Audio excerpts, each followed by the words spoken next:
Hey, test, test.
The City of Southport Board of Aldermen Budget Workshop, May 10th, 2022, is now called to order.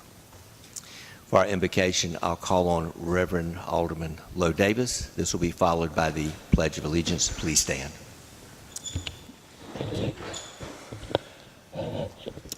Let us pray. Almighty God, we call on you today to give us wisdom and guidance as we consider good choices, right choices for the city of Southport. Amen. Amen. I pledge allegiance to the flag of the United States of America and to the republic for which it stands, one nation, under God, indivisible, with liberty and justice for all.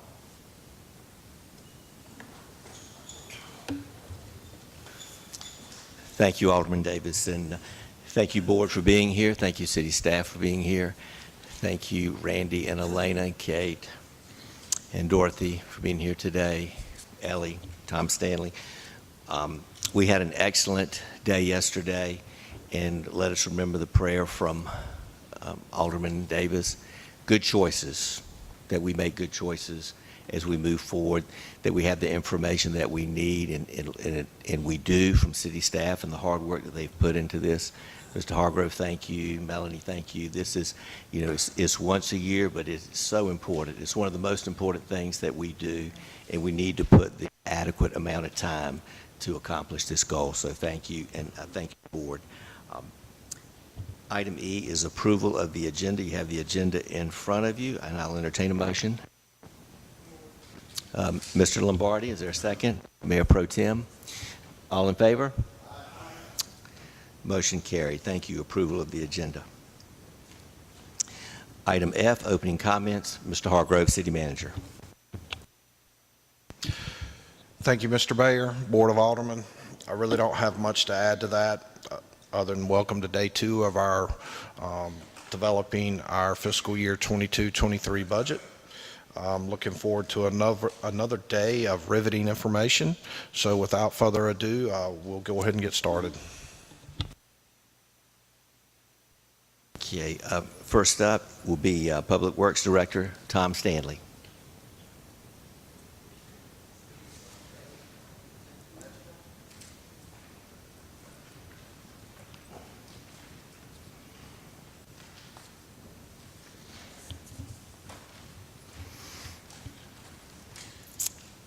Thank you, Ellie, and welcome.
Honorable Mayor, distinguished board, fellow staff, good morning.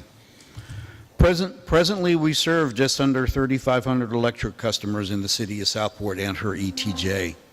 In 2.5 years, we could realistically be serving a customer base of around 5,000 customers. Our substation was constructed in 2003, 2004, and internally is in good shape, but as we keep adding more and more feeders, the stresses affect the main feed transformers, which are 5 MVA apiece. I'll use the term megawatt because MVA is so hard to understand. The feed transformers have a combined rating of 15 megawatt. Our substation saw a peak of 17.1 megawatts in January of 2018. Transformers are often able to handle higher than normal peaks in the colder temperatures.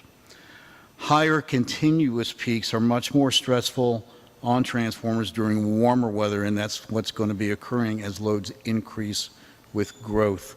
As a staff member, I believe it is an imperative that we quickly move to upgrade our substation, otherwise we can risk the loss of a lot of incoming revenue.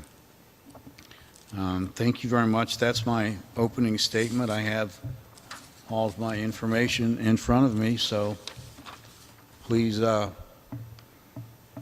ready for questions.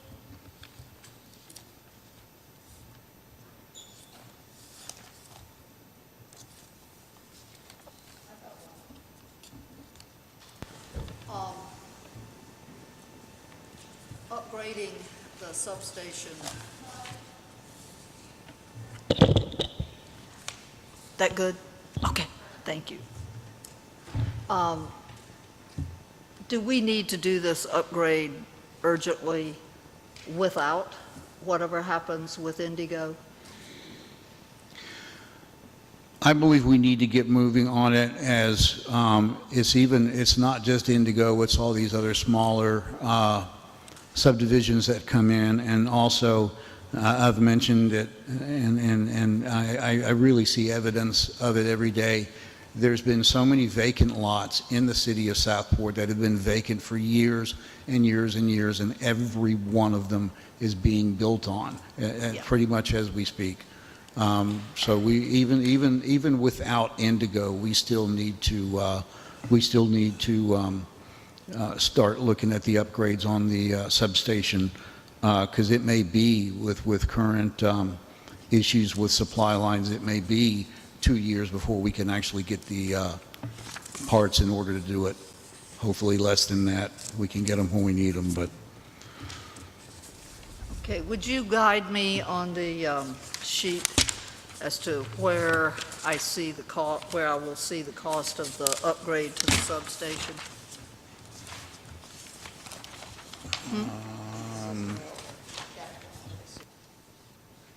Let me find the line item.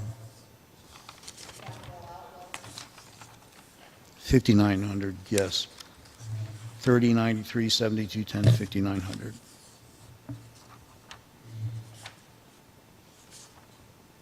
And the last line on the explanation page on capital outlay, 7210-5900 capital outlay, says transformers upgrades for city substation, 1.25 million. Correct, that is a rough order of magnitude. So that's what it would upgrade that substation. Yes, sir. That's an impressive number. Ellie, I'm a little confused. When we say upgrade, at one time we were talking about a separate substation that would have 2 feeders. Eventually, they all come together somewhere down to 11, but we have 2 feeder lines. And is this line for the upgrade, is that the same topic that I just talked about? The separate line coming into town with the micro substation would serve that one community. And then we would still be looking at upgrading our central substation because of all the other growth inside the city. Well, so it's if we do the one, it's not going to be as a substitute in lieu of doing the other. If we do one, we're going to have to do the other one anyway. And that is based on what number of residential and commercial would be the tipping point to require that mini substation or that extra substation. In other words, the proposal is for 1,542 homes and somewhere between 80 and 90,000 square feet of commercial. Right. And I assume that was what we were looking at. If that was to be put in, we would need this facility that you talked about. Well, that is an option, but I'm just saying that one substation would not negate the need for upgrading the central substation. No, I understand that. But if and I'm not suggesting what the number would be, but if the number was, let's say, half of the 1,542, that's what eventually was agreed to, would that necessitate the second substation, or could we use the second substation to power that development in other parts of the city where we have, as of yesterday when we were briefed by Thomas Lloyd, there's at least 600 residential units going in, or that are somewhere in the process of being approved, and we don't know the total number of projects that could be approved in the next 5 years, whether it's in the city or the surrounding mile. So I'm trying to figure out what triggers the absolute, not the absolute need, the need to have the second substation. I'm in favor of it, just so you understand, because if I understand it is, if one goes out, we could use some of that power to power other parts of the city. But I'm just trying to figure out Is 600, 700, 800, 900, 1,000, is that the justification level that requires the second? Offhand, I would say 900 to 1,000. Okay, 900 to 1,000. okay. And if it was something less than that, we could power that part of that development and other parts of the city, that is on that side of the city? As we move towards upgrading the substation, yes, we can work around things and Okay, thank you. So the key is what Mr. Pittenger is talking about is we're working towards not being at the tipping point. He's looking towards the future. We're trying to stay ahead of this. If you wait till you're at the tipping point, when you say, Mr. Pittenger, then you've not been farsighted, and you're telling us that this needs to be upgraded, this needs to be done. It really doesn't matter what the number is. We need to go ahead and be ahead, and to have capacity. It's sort of like prevention, it's promotion, it's being proactive, it's being strategic, and that's what you're doing. So it's actually not a number per se. It's that Right. This is just something that needs to be done, whether Indigo was coming or not. that is correct, Mr. Mayor. I do know it's going to be a particularly hot summer this year, and it's going to be interesting looking at the peaks on our substation for July and August and possibly even September. By constantly putting these things off in the past is why we're in the mess we are today. And looking ahead a little bit is the right thing to do. It's not so much that, sir, it's Alderman Lombardi. We've been kind of, not only have we been a little slow to progress in certain things, that's not so much the point, but these spurts of growth that are coming in are really just kind of overwhelming us.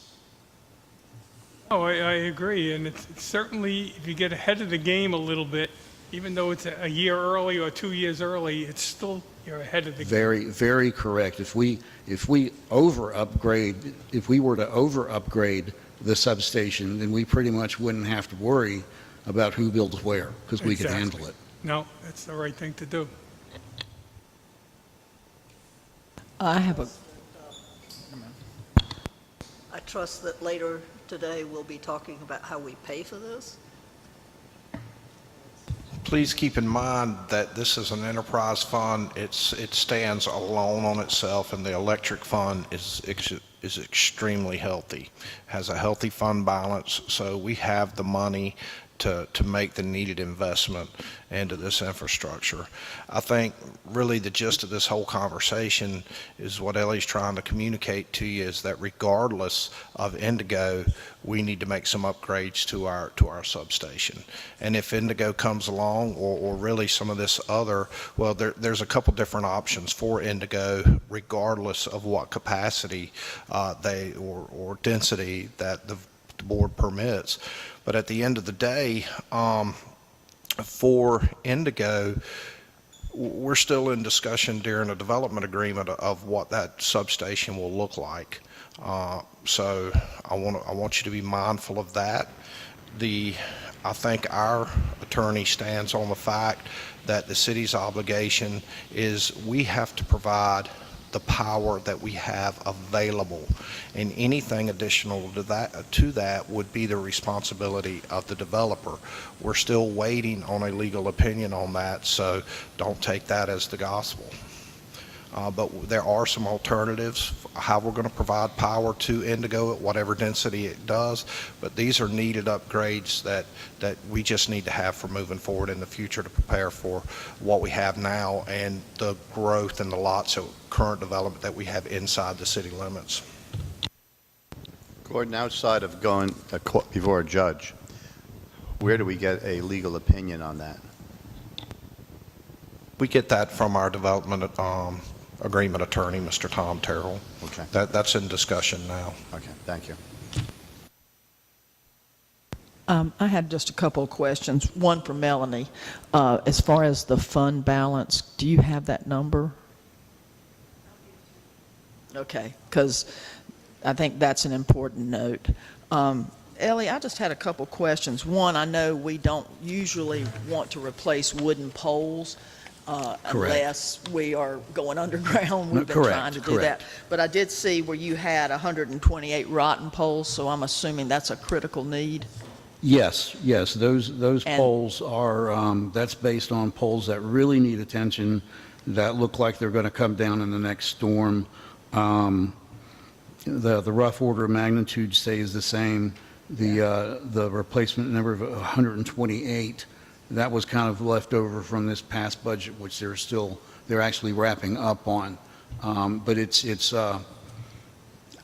when we're not going down this road to underground it, but we got a rotten pole over here, and we got a rotten pole over here, and one over here, and there's 2 or 3 over here, we got to do something about them, and we can't really underground them. We can't really piecemeal the undergrounding, pole by pole. All right, we're just going to have to keep this aerial for right now till we get to it. The same thing over here, and keep these poles from falling on people, basically. If you like, I have some pictures of a situation we had a few weeks ago. We had to replace a pole, and it was kind of an emergency thing. It's a good example. Given the various problems with supply chain, do we have any idea of how long it would take us to order poles if we had a hurricane this year? Right now, poles don't seem to be a problem. It's more technical things like aerial transformers and pedestal transformers and that kind of thing. We had a heck of a time getting conduit to make the reparation when we had part of the Captain Adkins burnout. We were ready to put wire in the ground, and there was just no wire to put in the ground. And we finally did get it, but it's not going to be poles so much. So are there things here that, if the poles fell down, other than the pole itself, that we should be looking, as we build this out, that we should be ordering now, storing someplace, so that if we had a disaster in the next 18 months, because it's going to, even if we said, Ellie, go forward right now, it'll take some time to do all of that. Right. That what I'm concerned about is a storm coming in, and then all the poles fall down, and then we're sitting for months and months waiting for pieces to come in. Yeah. Brunswick Electric is constantly up on that and looking at that situation, and even Electricities took a survey of how many 100 kVA pedestals we might need in this very event that we have some damage. So you feel into a comfortable pole. that that is already in the works, and that I do. we would be able I to get them do. relatively quickly? I do. Okay, 'cause I've seen it in other parts of the country where it sat forever, like 6 yes. months, and the poles were still down. Thank you. Ellie, can you talk a little bit about underground infrastructure and what the next phase is, and why it's $800,000 that we can, it seems historically budget for underground? 800,000 has been a number that has worked. What's happened the past couple of budget years, we had to have a lot of reparations that came out of that 800,000, and that shortened what we could do. Like we've already had the purchase order to purchase, to go ahead and get the material to start on Cape Fear Drive. So we're moving in that respect. So when we get to actual working on it, all we'll have to pay for it is labor. And that's one of the reasons we put the extra money in there for reparations and things like that, is so we could keep that 800,000 as a whole and actually get some underground. Okay. The project on Cape Fear and River Drive, what does that actually cost? What does that look like? Is it $800,000, or are these two projects? That's, I got it right here in front of me.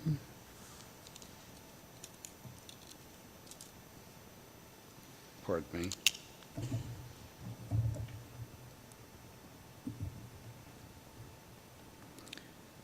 The underground Cape Fear Drive was coming up at 332,000, of which we've already put 118,000 towards. And then once we get, what we're looking at is a feasibility, since the River Drive is $580,000, is that'll actually go on the next budget in kind of the 2-year plan. But it's necessary to do the one before the other because Cape Fear feeds River. Okay.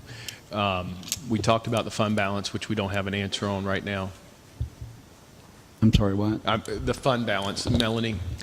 Okay, the fund balance, according to our last audit, was $6.3 million available in our electric fund. Would you recommend that we become more aggressive with getting underground moving forward? I mean, $800,000, and for the most part, many people complain that they don't see anything happening. And now I know it is, but most people say they don't see it. Can we be more aggressive? Can we get Howe Street and other streets underground so that we're not cutting the trees every year, so that we're not doing those things? Certainly, and those are next. We're going on, the priority is based on outage and the condition of the wire, the condition of the aerial on Cape Fear Drive. If you take a close look at it, you'll see a connector where it's been patched just literally every few feet. So it's not in good shape. Get that hole, get that underground, then we do River Drive, then it's coming up Moore Street, going up Howe Street, streets over on the west side, which is primarily aerial. Pretty much, we got a lot of stuff already underground on the east side. That's the question is, should it be instead of 800,000, 1.6 million? I mean, We could go ahead and tackle River Drive and plan on doing more with it if that would be the desire of the board. I'm all for it.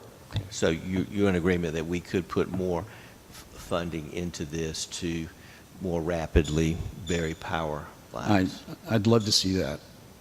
Okay. As All right. staff member that's out there looking at it, I would love to see that. Well, and this is something we should do because I once a week I get, and I'm sure you do, Ellie, some sort of contact as to why the power lines are not done. Yes, sir. Particularly on River Drive, I've heard that. And so I think that's something the board should certainly look into, whether or not we want to put more funding into that, or if it's possible to put more funding into that.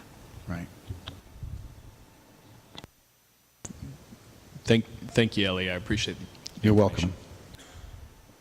I have one question that actually leads to just a comment. Does your department have just one vehicle? Yes, my It's a department also hybrid. has just one employee, And it's a hybrid? and it's a hybrid. Yay. Okay. Am I reading the budget right that you have requested only 520, no, you've only requested 1,050 versus the 2021 actual? Is that right? I'm not seeing that under the vehicle maintenance. Mm-hmm. That's vehicle supplies. Ah, yes, that's fuel, correct?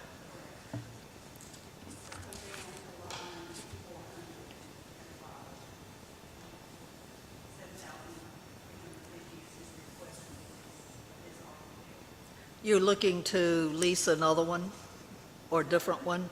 That maintains the current lease. I'm sorry? Maintains the current lease. Okay. But I guess my point that I'm trying to make here is the hybrid is cheaper to maintain. It and certainly doesn't supply. use a lot of gas. I haven't had to replace a tire on it yet, but Thank you. you're welcome. I rest my case.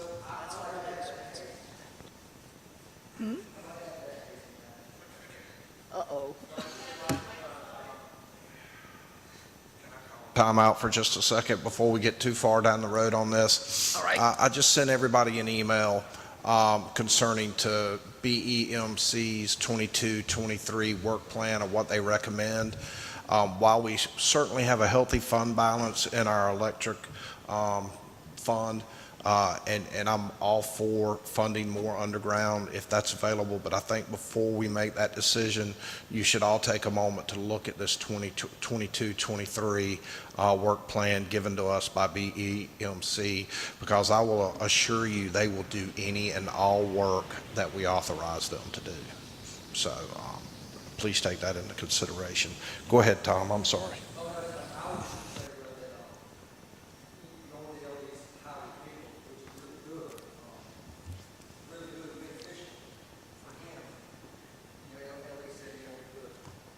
Few dollars in gas in the past year he's owned it. Ellie, being a one-man crew, also does most of his work from the office, so he isn't out in the field very much, which contributes to the low cost of maintenance to his vehicle. Why he hasn't got tires on it yet, why he's only spent $30 on gas in a year, or whatever it may be. Just wanted to add that he really doesn't use his vehicle very much, so the hybrid vehicle definitely benefits Ellie. That's all I was going to add for his vehicle part. But wouldn't the more use be multiplied by wouldn't the savings be multiplied by the additional use? Quite possibly. Thank you. Ellie, when we To be do clear, I underground, am arguing for hybrid and electric vehicles. Ellie, when we do underground, this question is going to come up. Are we digging up House Street again, or does it go down the right of way? What we're actually looking at is taking the primary for House Street and going back over to Lord Street and then coming over to feed House Street with it. And that way we get a better dig. We don't disturb so much infrastructure. We're not breaking up sidewalks. We're not disturbing businesses, that kind of thing. And it's going to be just as good a service. Okay. And my second question is, if you're a one-man show in your department, the actual full-time employees was $293,000 for salaries? There's 3 or 4 employees across many departments that come out of the electric fund. Okay. I was just curious how much we were paying it. I just...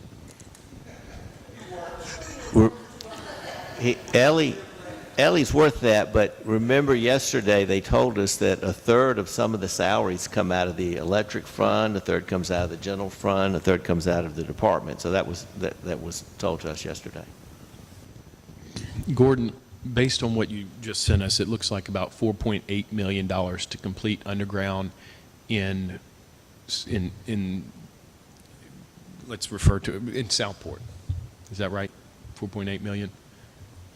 I didn't look at it that extensively, so I'm not going to, I'll have to research that before I'm able to answer that. Okay. Let me Do go you know back the and answer to look at that, it. Ellie? Not off the top of my head, no, sir. I'd have to look through stuff. When we do this and we use Lord Street instead of Howe, will we be able to get access to funding to repave Howe? I'm sorry, Lord. If we're going to dig up Lord Street, we're going to have a bad surface.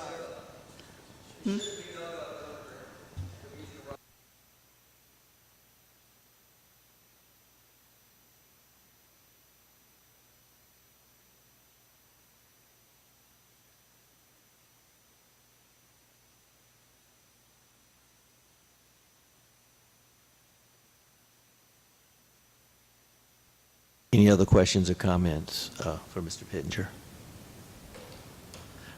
I've just got one question. It looks like that and I appreciate that we want to be hybrid, but the lease is about $600, a little over $600 a month. Is that typical of all the leases? I believe it is, whether it's gas or hybrid.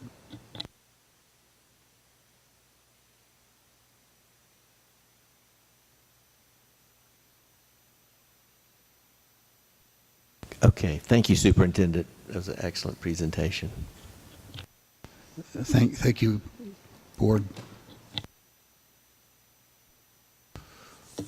Alderman Carroll, just to answer your question, if you look at that slide, that would say an indication of their different projects as they're projecting them out there. It does come to about $4.8 million.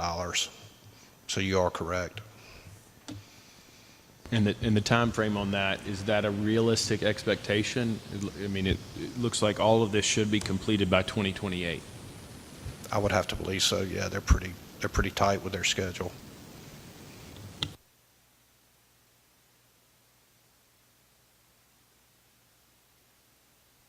Okay, thank you.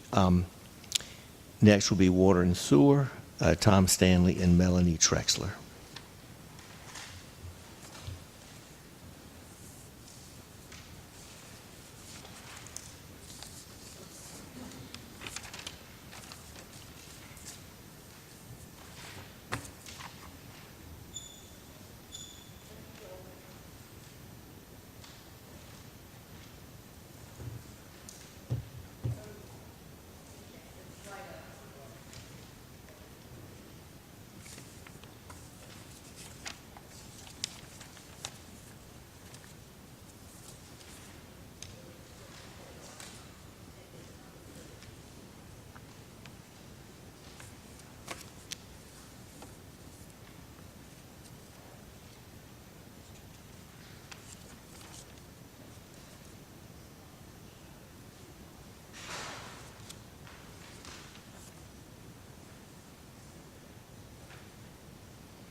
Good morning, Board. Wait till Gordon steps back in.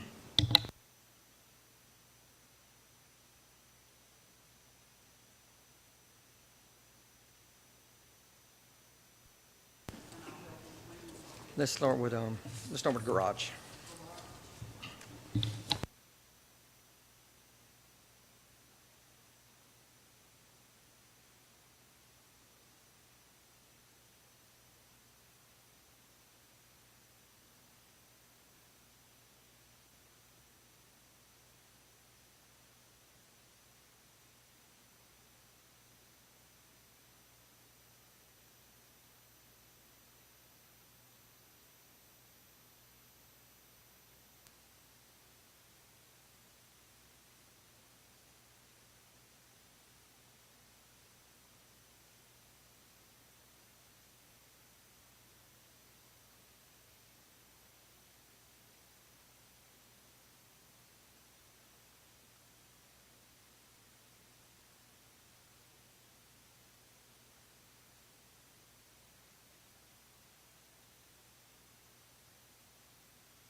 All right, good morning. First off, it'd be unfair to me to sit up here and I'm going to assume that I had a successful almost first year being Public Service Director for Southport. Again, I'm assuming, but I have to say it'd be unfair for me to take any of that or all that credit. Gordon Hargrove has been a big help to me, helping me focus and work on the things that I don't really have the experience in. Melanie, I've been a thorn in her side about a lot of the financial aspects. Our city clerk, Dorothy Dutton, has been a huge help with me as far as paperwork and right wordings and stuff like that. My office assistant, Jackie Smith, huge help. She really brought the office back to where it needed to be after the leaving of Miss Donna. And of course, my employees. I couldn't do any of the job I'm doing now without the 21 employees I have. Every one of them play a key role in public services, from whoever's cutting grass, fixing water leaks, cleaning our facilities, working our facilities. Ellie's been a big help with electrical because I'm not an electrician. But I couldn't go forward today without giving credit where credit is due to my position, because these people have really helped me. And Gordon has truly been a big help for me, and also a confidence booster, which I needed. So with that being said, let's move right on to our garage budget. For starters, up till June of last year, for the past 2 years, we had 3 garage employees. One was partially funded by the fire department. Well, that employee moved on. He's doing his own thing. He left last June. And the way the budget's set up, with 50% of the income coming from public services and 50% coming from the fire department, I had to hire a firefighter to use any of the fire funds. Don't know how it works. That's how it works. I don't know how it works, but something with the fire funding, I can't use anybody who's not a firefighter. So the firefighter sent me over 2 candidates they had to possibly, fill in those shoes. One, not taken from his abilities, was just a oil change technician. For the scope of work we have in Southport vehicles, I need a little bit more than an oil change technician. The other person, who I was really interested in, couldn't accept the money that Southport was willing to offer. Imagine that. So we left this year. I also gave the fire department the option to seek out the other fire departments who may want to transfer their membership to Southport and be a mechanic to come work public services, to no avail. So I've been lacking in that position this year, so we've had to limit our service capabilities to fire vehicles, and a lot of their stuff has been, farmed out to, other mechanical services. This year, I'm asking the board to allow me to fully fund a mechanic, so I can actually put out, a job description, Indeed or Pilot or wherever we need to actually fill that position, because, the police department has 15 vehicles, fire department has 25 vehicles, public service department has 18 vehicles, none of which are hybrid or electric, plus all our other equipment we have. We have tons of pumps, generators, and just it's a little bit too much for 2, mechanics.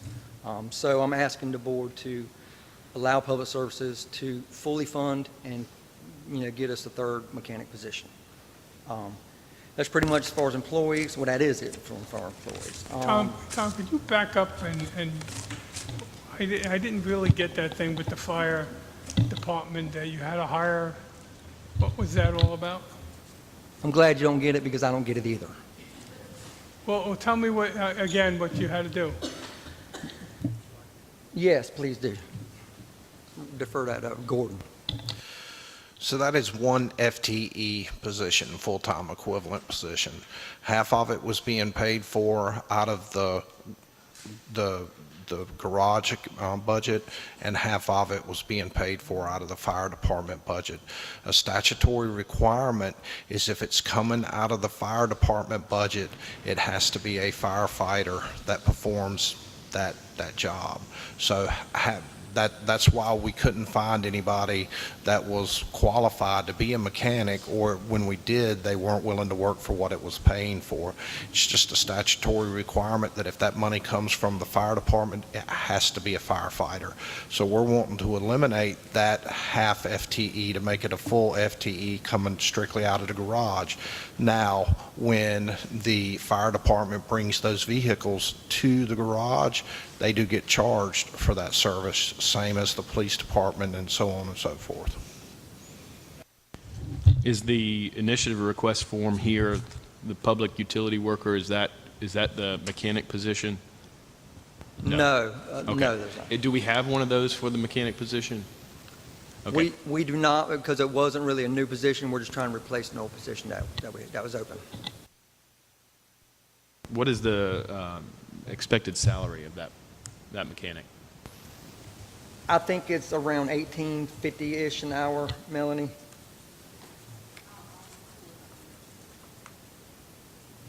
Melanie does salaries, I just do the wrangling.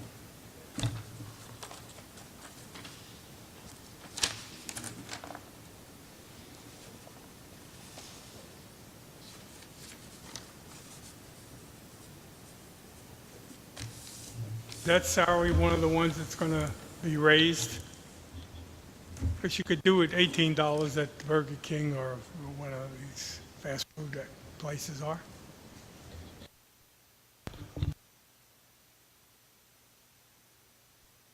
So I'm actually budgeting up to $25 an hour for that garage. Apply. Regionally, what do other cities in our area pay for this kind of position? I do not know. So I'll weigh in on that. I did a salary study that compared our positions to all similar types of positions throughout the regions of other municipalities. And at the end of the day, there were only 5 or 6 positions that fell below the regional average. One was the auto mechanic position, one was the garage mechanic, and there were 2 or 3 positions within public utilities that fell below. However, it was not a significant amount. It was not more than 5%, which was part of the methodology that I used. And so I really feel like that's one of the reasons that we're asking for a little bit higher COLA is 8%. I really feel like an 8% COLA will bring just about every position in the city to the market standard. And how old is this study? Was it done recently? The study I just completed was completed 2 weeks ago, and it was based on data, the most recent data available. Okay. Thank you. This mechanic position is full-time, 40 hours?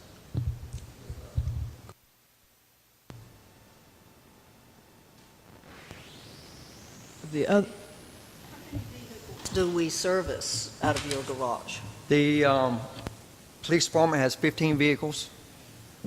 Fire department has 25 vehicles, and these are just vehicles. This isn't equipment. Public Services has 18 vehicles. These are just driving vehicles. These aren't backhoes. These aren't, and they may not be the exact numbers, but these aren't backhoes. These aren't dump trucks. These aren't jetter trucks or street sweepers or water pumps or chainsaws I mean, there's a lot of equipment that the city has that I have 2 guys trying to maintain. And I want to be clear for the salary questions I get. Board, I don't set the salaries. If I set the salaries, I would set them to where I could get some employees in here. That's why Gordon and Melanie are the good numbers people. I know originally that position was split between the fire department and public works. My question is, the fire department only has $20,000 for repair and maintenance of vehicles, and in the line item of it, it's saying, repair and maintenance on all vehicles and trailers. So, but they've only got $20,000. It seems to me that if we are billing them for their service, since they're fire fee funded, then that should be a larger number. The only thing they pay for is their parts to the vehicle. Labor's not charged to the fire department, nor is it charged to the police department. Their budgets only cover the parts. But they were funding half of a position. Up until June 30 or June 1 of 2021. But the original intent of hiring that person is they were going to pay for half of it. Right. Originally. So that would mean that they should also be paying for labor, right? I just think $20,000 seems a low number to maintain all that amount of vehicles and trailers and all. I did not do the fire department's budget.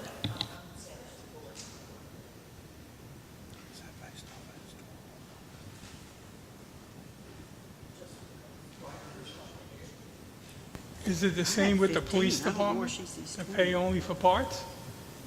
Yes, all the police department does or fire department does with their maintenance is they pay for the parts. The city does not, or public service don't charge them labor. It comes out of, But the police department also? Right. Same with parks and rec, same with admin. I don't charge Gordon an hourly rate for the mechanics to work on his admin vehicles. They just purchase the vehicles. Those are city vehicles. I know the fire department is technically the city, but it's funded by fire fees for a much broader budget.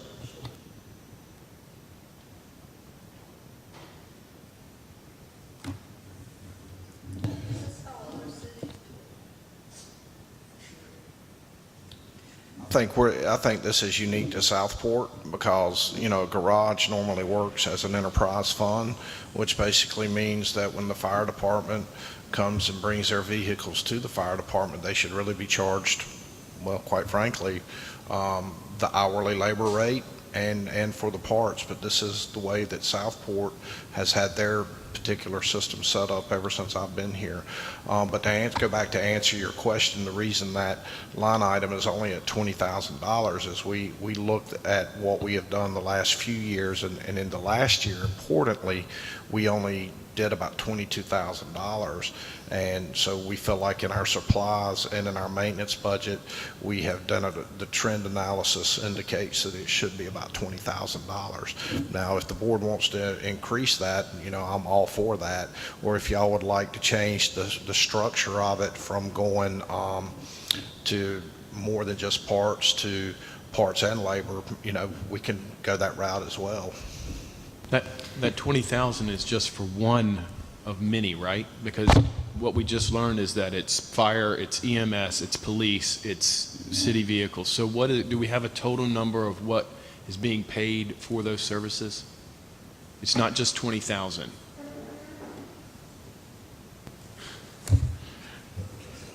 But they're different pots of money.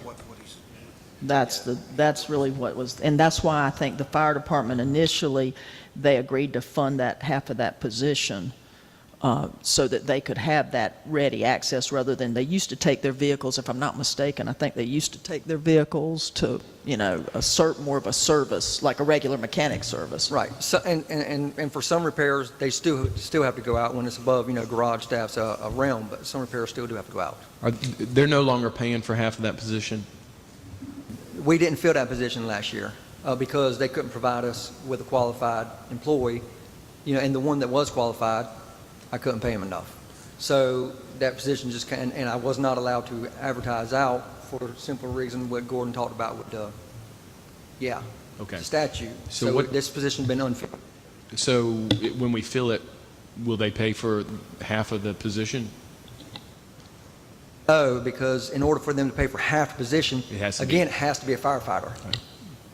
That's why I'm asking for the position to be fully paid by public services, so I can, for lack of better terms, be in control of who I hire. So Gordon, we can change that, just try to run this like a business?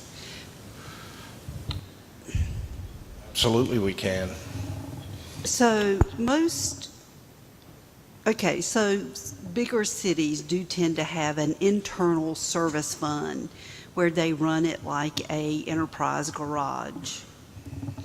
In our situation, I guess many years ago, it was determined to keep it simple, that they charge each department with the repair parts or, any kind of expenses that they have to buy for vehicles by the vehicle and by the department that it's in or used by. And as far as the labor goes, it's just been kept, all the labor has just been kept in a garage department. And that's just for simplification. Because, when you start charging labor out, you're really complicating the accounting situation of dividing that among many, many departments. And plus, you're just taking it from one hand and putting it in the other. It's the Right. same budget. You're It doesn't really- matter. It's the same amount of money. The only issue here is the fire department, since it's funded through fire department fees. I mean, Right. basically, we've just, because of the fire department's inability to produce a candidate that has the necessary requirements for the job, the city is simply deciding, the proposal is for the city to simply decide to pay the full cost of that mechanic. Right. So we're talking about, $25,000 total here. And I think this past year, the fire department has actually used outside garages a good bit. Is that right? They have, for the simple fact that, keeping up with all the other vehicles and equipment and pumps and generators or whatnot the city has, it's been hard to do the larger stuff on the fire department. We started out not doing anything other than the simple things like we do their monthly checks and stuff. But later in the year, Gordon said, hey, we're farming out too much stuff. Can you guys help? So probably mid-year, Public Service did start working on some of the fire department stuff again. And again, the stuff that's above our head, they do still have to send out. The same with any other vehicle, be it Todd's vehicles, my vehicles, or whatever. If it's above our head, we obviously can't do it. But with this system, you don't get a true cost of what it's costing for them to run their equipment because it's buried, right? Well, would we never just get don't a have, true- we don't have the labor divided among all the, Well, that's what I'm saying. So the fire department, you don't know their true cost of running their equipment. So I don't understand that.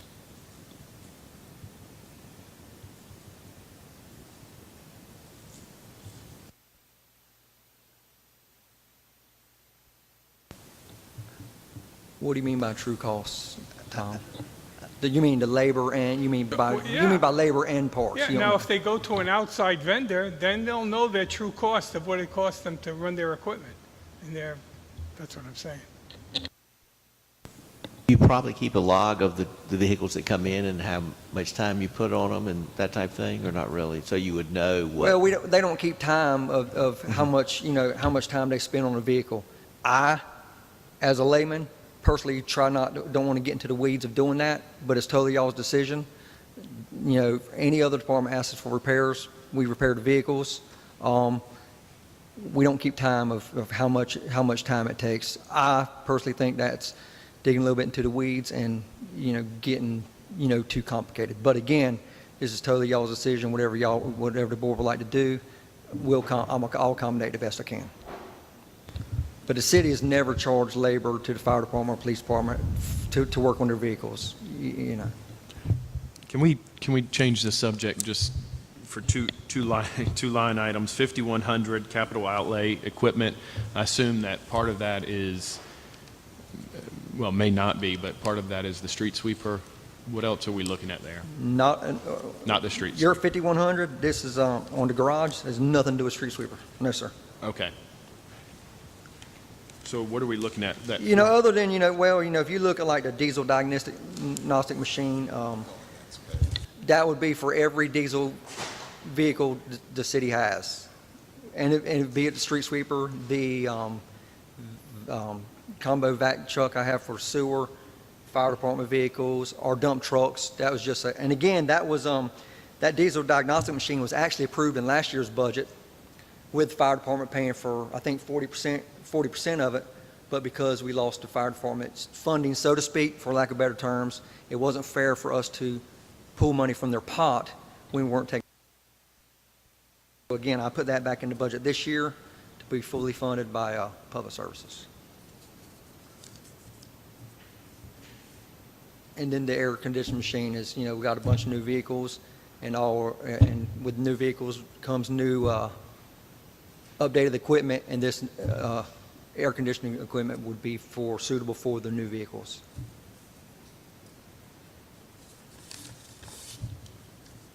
Really, that's pretty much all the garage budget. It's kind of no frills other than the added 50% position for the new employee.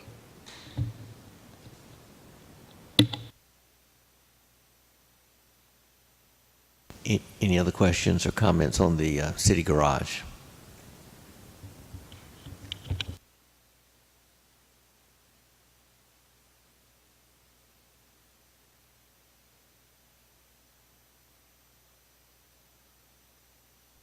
Would you like to move on to water and sewer, or what's your next topic? Let's go to the buildings and grounds. Let's Okay. go ahead and get the little fish before we get the big fish.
All right, now on the buildings and grounds.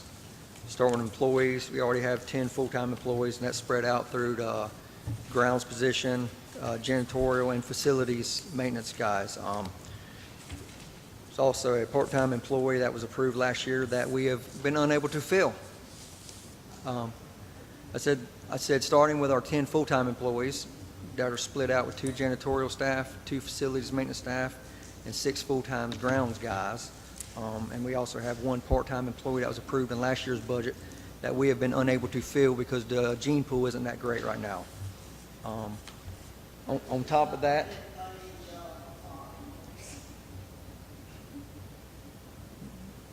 everybody who applies wants full-time or more money. I mean, that's just the dynamics of what's happening. So we've managed the way we have. Also, but this year, on top of trying to, and the ad's out again, I've put ad out like 3 or 4 times this year. Ms. Dutton did for that position. As well, she has one out right now for a full-time position to replace a guy who's set to retire, matter of fact, next week. But on top of the employees that are currently in the budget, this year, I've talked to Gordon, and we suggested trying to get 4 more part-time temporary employees to help out with mainly the cemeteries. Because last year we were in the weeds quite a few times. I had to shut down the entire public services operations, every department under public services, to go out and, weed eat, trim, and mow and blow off the cemeteries for burials. By the time you get through Northwood's the largest cemetery, that we maintain really. By the time you get through mowing it, it's literally time to go back again. And it's hard to keep up with the cemeteries, keep them presentable and respectable for the buried there and the families, and keep up with the right-of-ways, the parks, buildings, and such as well. So, again, we're asking for 4 more part-time employees, temporary part-time employees. Whether we can get them out to Gene Pool or not, I don't know, but we would like to add that this year. Can we Everything- outsource that? I'm sorry? Can we outsource that? I'm sure it's something we could look into. I've talked about that before, and the problem is sometimes, like if you're like referring to a temporary service, a lot of times with those, you don't get the same people. They may send one person out 1 week, and the next week, you get a complete set of different people that you have to train all over again. So you kind of take a step forward and then half step back because you're having to keep retraining people. That's the hardest part with outsourcing. Not against it, just saying that's the hardest part with outsourcing. So, Mr. Hargrove, you and I have talked about the cemetery numerous times, and I feel strongly that is part of our heritage, is part of the respect that we have for the ancestors of Southport. It's important that we keep them, and it's important that they have the staff that they need to do this. I know under previous times, during the summer, when the grass is growing more robustly, they have hired a crew to help with this just during the summer. That's certainly a possibility, but I feel very strongly we need to hire the staff necessary to make sure that all the cemeteries are kept up in a very respectful way, and I really think that needs to be it's an important part of our budget. Have we looked into hiring a landscaping company to do it for us? Well, that thought did come to my mind last year, kind of late, not going to lie.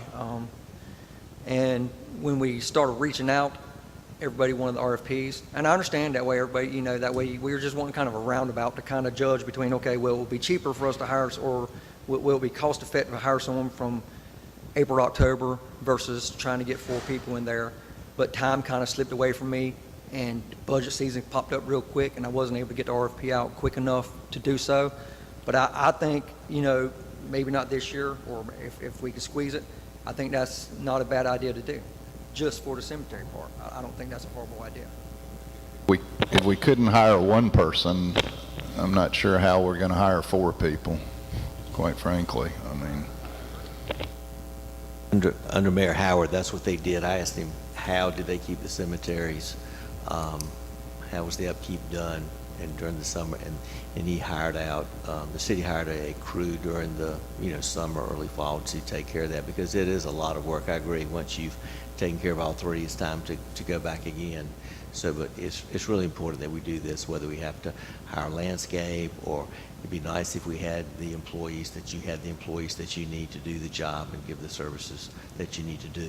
But either way, that is something the city is responsible for, and we need to do that in the right way.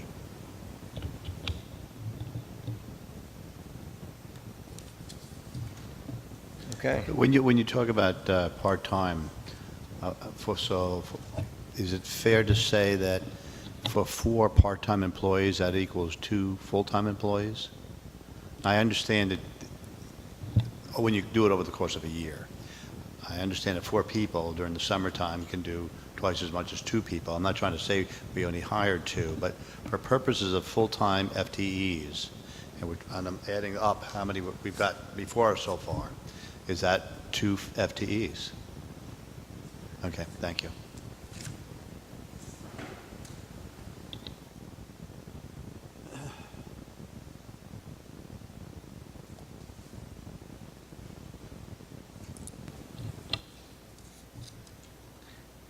Anyone else on building and grounds? Okay. All right, Mr. Stanley, your next topic. Well, there was just a few items on buildings grounds once we got past the tobacco to employees, which, well, it was just some equipment purchases. Nothing really crazy, every few years you have to replace your trimmers and your mowers. They just don't last forever. And during the summer, they get worked to death. So it's really not an unusual expense every few years. There was another pretty decent expense of like $4,700 for a Billy Goat leaf vacuum. And what that does, that just eases the guys. It mounts to a back pickup truck. You blow leaves into the back pickup truck. That's for these guys, when they do sweep up the cemeteries and parks, they can pile it in one pile, come by with a truck, vacuum it up to the back truck or the back dump truck, and it's just a time saver, versus keep having to rake piles, keep having to lift them up, put them in bags or whatever. This just, it's kind of streamlining something the city's been doing for the past 50 years the exact same way, which we need to do a lot of streamlining. And lease vehicles, and there's a rack for the, one of our facilities trucks has to get a dump truck every time it needs more than 2 pieces of wood. Really it's a low cost item.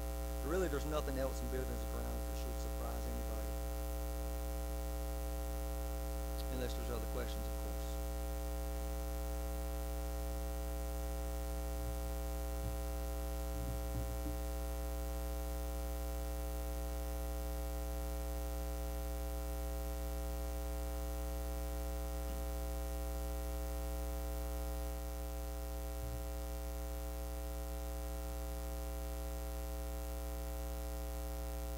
Anyone else?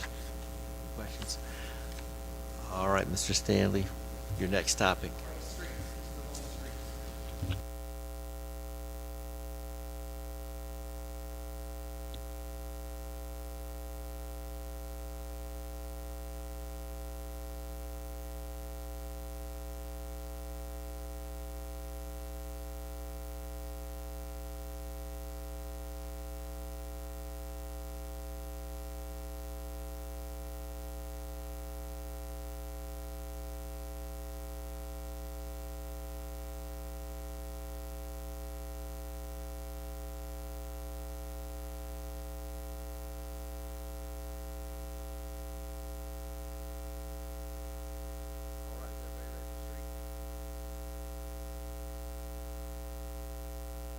Yes, thank you. Really, there's not a whole lot of crazy stuff in the streets. Everything's pretty much the same.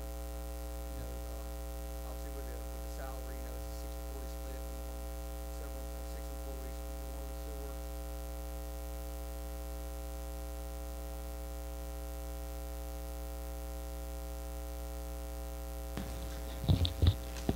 Thought something was wrong. Felt like I was dying. So again, there's really nothing crazy on streets. One thing I did add this year is under departmental supplies on 2600.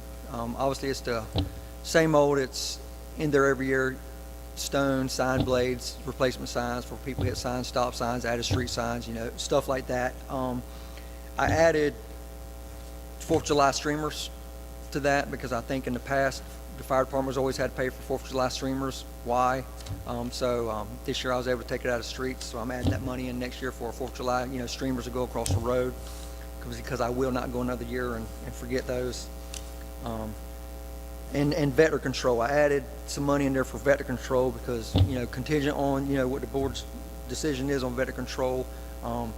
When Jeff Brown with Brunswick County was here and we had a presentation at the board retreat months ago, he talked about the pellets and the backpack thing that shoots the pellets out. That is added into this budget this year. Really, again, nothing crazy. Moving down to capital outlay to the vehicles, just a lease vehicle we have.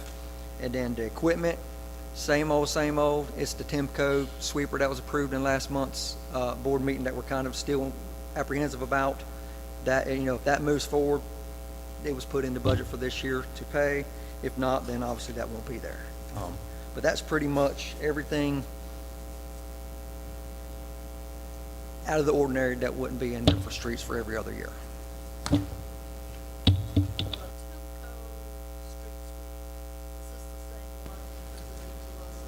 That's the same one that was approved at the last board meeting. Yes, ma'am. And you're still recommending this one? We've recommended it for the past 2 board meetings. Yes, ma'am. I still recommend it, but I do have other options. I was asked to look for other options, but yes, I am recommending that. Thank you. When are we going to get to discuss those? It's on the agenda. It's on the agenda That's for your what I board meeting on thought. Thursday. Okay. Yes, ma'am. The public doesn't necessarily know that, though. Should be able to see the agenda, so I'll reinforce that. The agenda is posted by Madam Clerk. You do it on what, Monday or Friday? on Monday. So the public has Monday, Tuesday, Wednesday to look at that agenda. So it is public.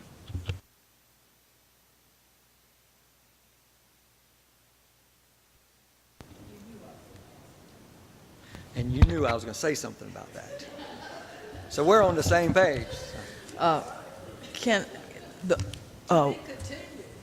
one Apparently of, so, yes, ma'am. Third time's a charm. What'd they say? no, you're good. One, Yes, ma'am. one of my questions is, I say that sidewalk replacement, we're assigning $7,500 to that, and we all know, anybody that walks around, we've got a lot of trip hazards and that sort of thing. I just want us to, I know sometimes you send crews out, I guess, to grind down things. We grind down and we try and replace some in-house when we can, like we did out front, and yes. Do you wait, tell me just what that process is. Do you work on complaints We to go work grind mostly it on down? complaints. We work mostly Sure. on complaints, yes, ma'am. Okay, thank you. And surprisingly, I really don't get a whole lot. I really don't get a whole lot. Maybe people have learned to pick up their feet some. I don't know. Well, there you go. One or two more a day isn't going to hurt a thing. All right, I'm done with streets unless you guys have anything to say.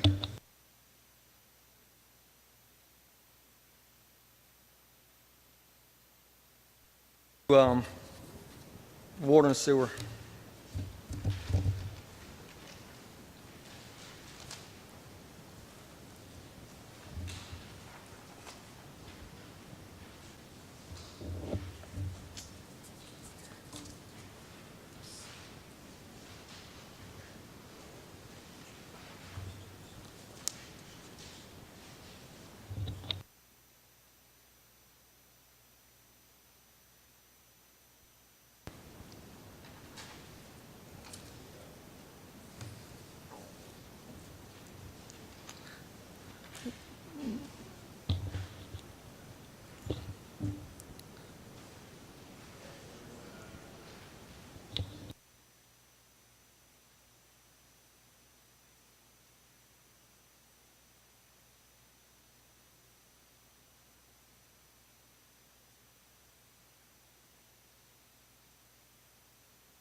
Okay, now on to water and sewer. Last but not least, sweating through this, guys. So starting with employees, right now we have 7 full-time employees for water and sewer. Back in 2019, when I was pulled from the field, there used to be 8 water and sewer people, and I was that 8th person. Excuse me. When I was pulled from the field, the position was never filled from the field. Play on words there. And last year I tried to fill it, and it was kicked out. But I like to put that person back in the budget again this year, and there's a few reasons. One of the main reasons is our distribution system. I like for this person to help out and assist our distribution guy. Our city's water system, there's one guy pretty much running the entire water system, trying to keep up with backflow, trying to keep up with all the required sampling, and also trying to keep up with all the reads for our meter billing. And I think this system's been in the ground active since 2016. So just like your vehicle, when it starts getting some age and mileage on it, it requires more maintenance. Ms. Lowe, I'm not sure about hybrid vehicles, but I know normal vehicles require maintenance after 6 or 7 years more than when it's brand new. But I'd like for this person to be able to jump back and start learning and helping out the distribution guy. Because with one distribution guy trying to keep up with 3,800 meters, it gets kind of tough, especially around billing time. And also with the one guy, anytime he has to take off or anything, it kind of puts the department in a bind because our department isn't big enough to fully cross-train. And when we do try and cross-train, it kind of, you have to pick and pull an hour here, an hour there. And unless you're doing certain types of work all the time, it just doesn't catch on. You don't really grasp it. But this person can also, when he's not helping out and learning the distribution system and all the metering and sampling, he could help out with the streets and water and sewer guys. Also, he'll be able to fill our on-call rotation. Right now, we have 7 guys on call rotation, 2 guys a week. One works pump sides, one works street side. This guy would just help fill the gaps so we have an even number and one person doesn't have to keep pulling 2 weeks at a time. Obviously, that alternates. Any questions about my employee request?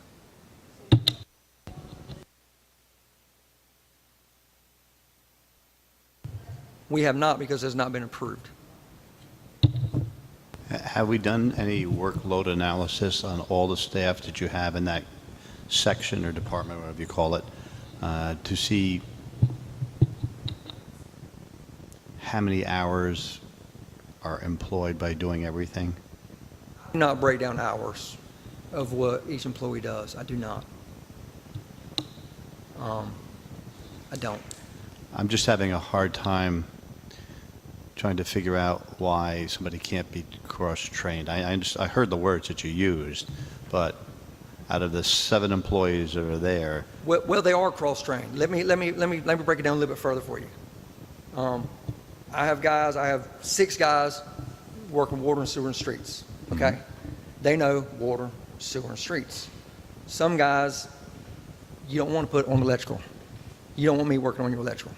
Some guys can pick it up, some guys can't. A distribution operator, he works solely for distribution, okay? He makes sure the first step to me getting paid is getting those meters read right, okay? He deals with all 3,800 meters, along with the help of the billing and obviously in the software. He also does all the daily samples that have to be taken with the water. I'm sorry, he reads the meters, you said? Yes, yes, it is automatic, but there comes time where he has to mitigate. Things are breaking down. Again, your car's not going to run perfectly. All your sensors aren't going to work perfectly after 6, 7 years. He doesn't, and admittedly, we lost 16 years of experience when Mr. Montgomery left that position. I got a guy in there now who's been doing it for 6 months. He doesn't know everything. He can't keep up with everything. So admittedly, we're kind of lacking in that department. And we can get into why people leave if we want to, but I don't think we want to cross that bridge. But I'm asking, the city always had 8 people for water and sewer. When I was taken from water and sewer, position was not filled. Trying to get back to staff that I had. This guy can, yes, cross-train, but what I meant cross-training was, I'd like for this guy to work more time on the waters than I have my locator. I have a locator guy out there that has to locate every water and sewer line in Southport that comes through. He can only break away for a few hours a day to, kind of commit to trying to learn the water and sewer system, trying to learn the water meter system. With another employee, since these areas are filled, I can have him focus on the distribution system, more so than the guys who are going around working on lift stations, trying to keep lift stations up running, working on water and sewer service, repairs, installs, working on potholes, sidewalks, and every other project the city has them doing. So my thought process here is that when we look at all of the departments and all of the requests, we're looking at, not counting the fire department because their funding comes out of a separate budget, a 20% increase in staffing for the city in 1 year. And I'm trying to, in my head, work through all of that as to how do I justify, and there really is a fly, I'm not just doing that. How do I justify that we had to jump in 1 year 20% additional staffing? Here's my layman's terms.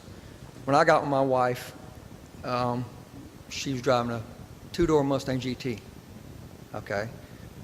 We had a child. It worked with the 2-door Mustang GT because we could throw her in the back. Guess what happened again? I forgot, I didn't know what caused it. I had another child, okay?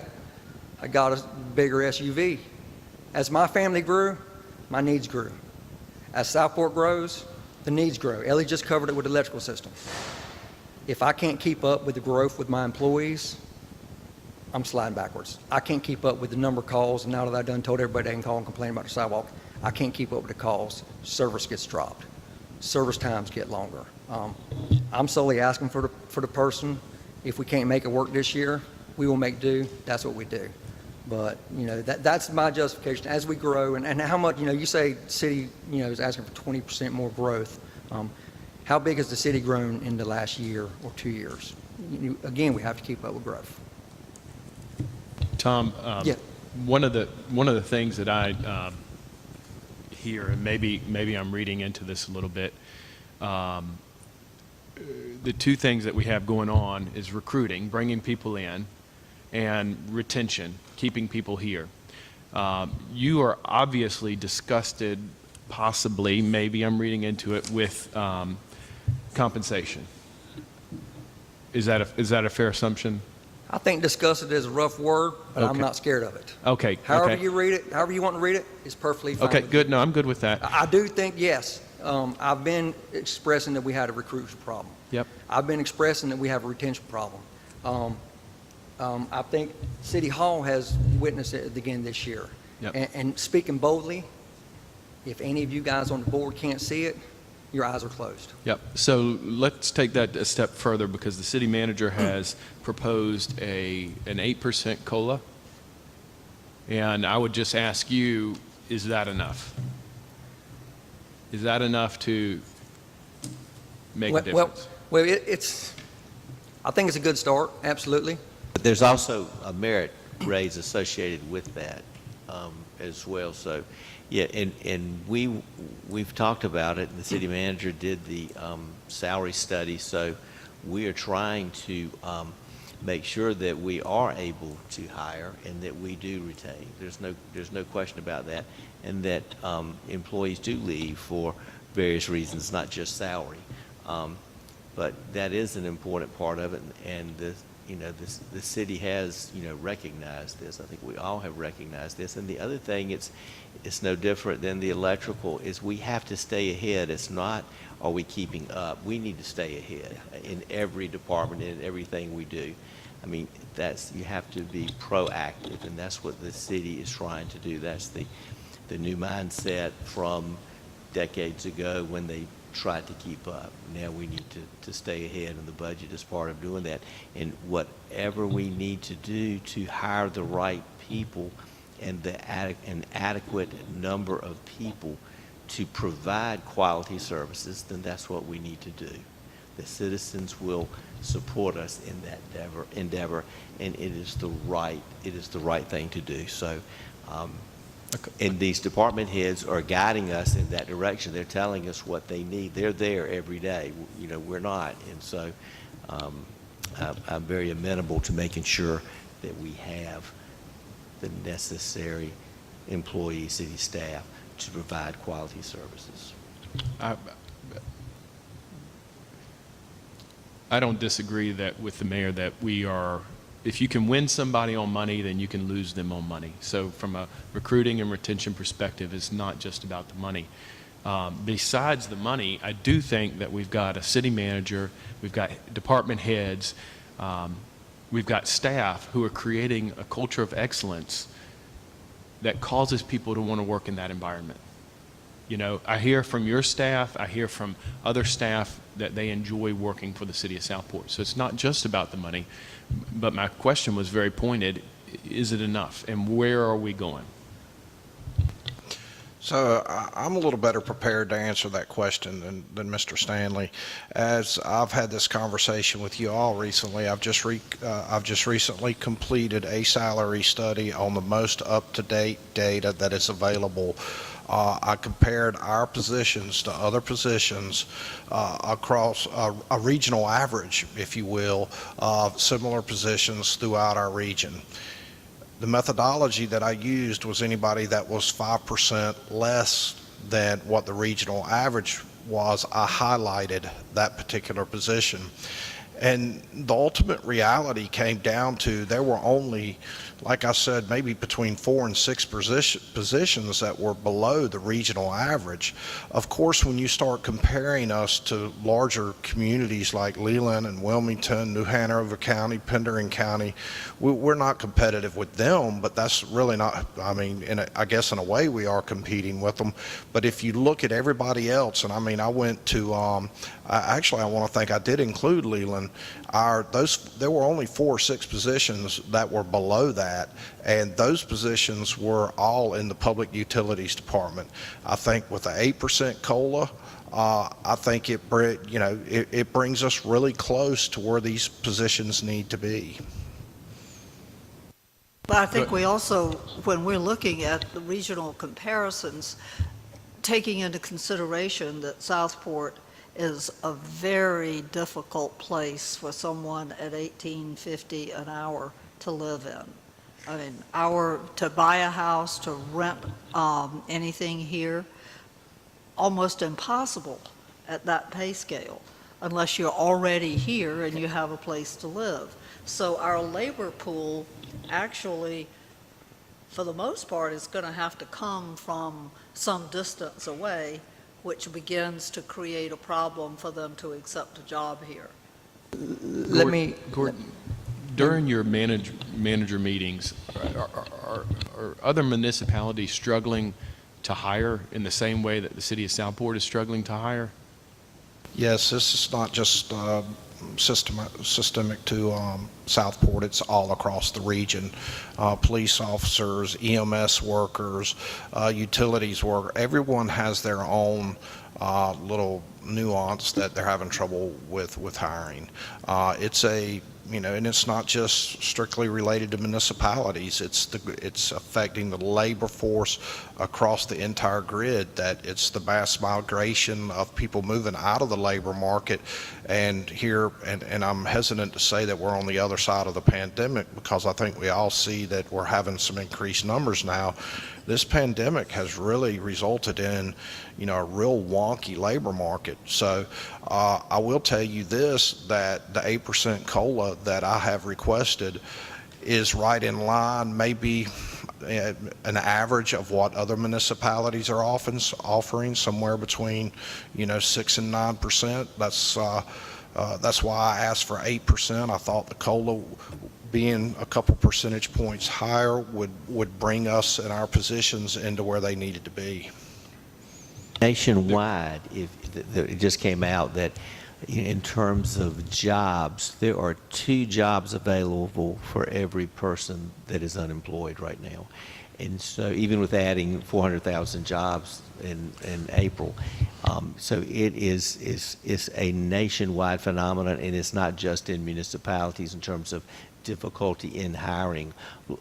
There should be 5 more restaurants in Southport right now that they can handle that capability, but the ones that are here are having trouble hiring. You see some of the fast food places that they're only open from certain hours now. It's very difficult to get employees right now, and again, it's not just within city government or municipalities. So we have to be farsighted in salary, but also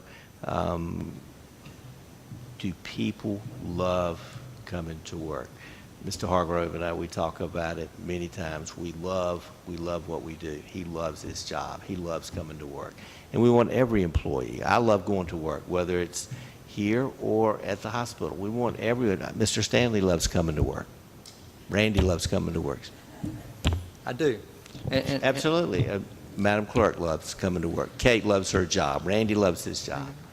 So, and I don't think I'm over-speaking in that regard. I think all of you at this table love what you do.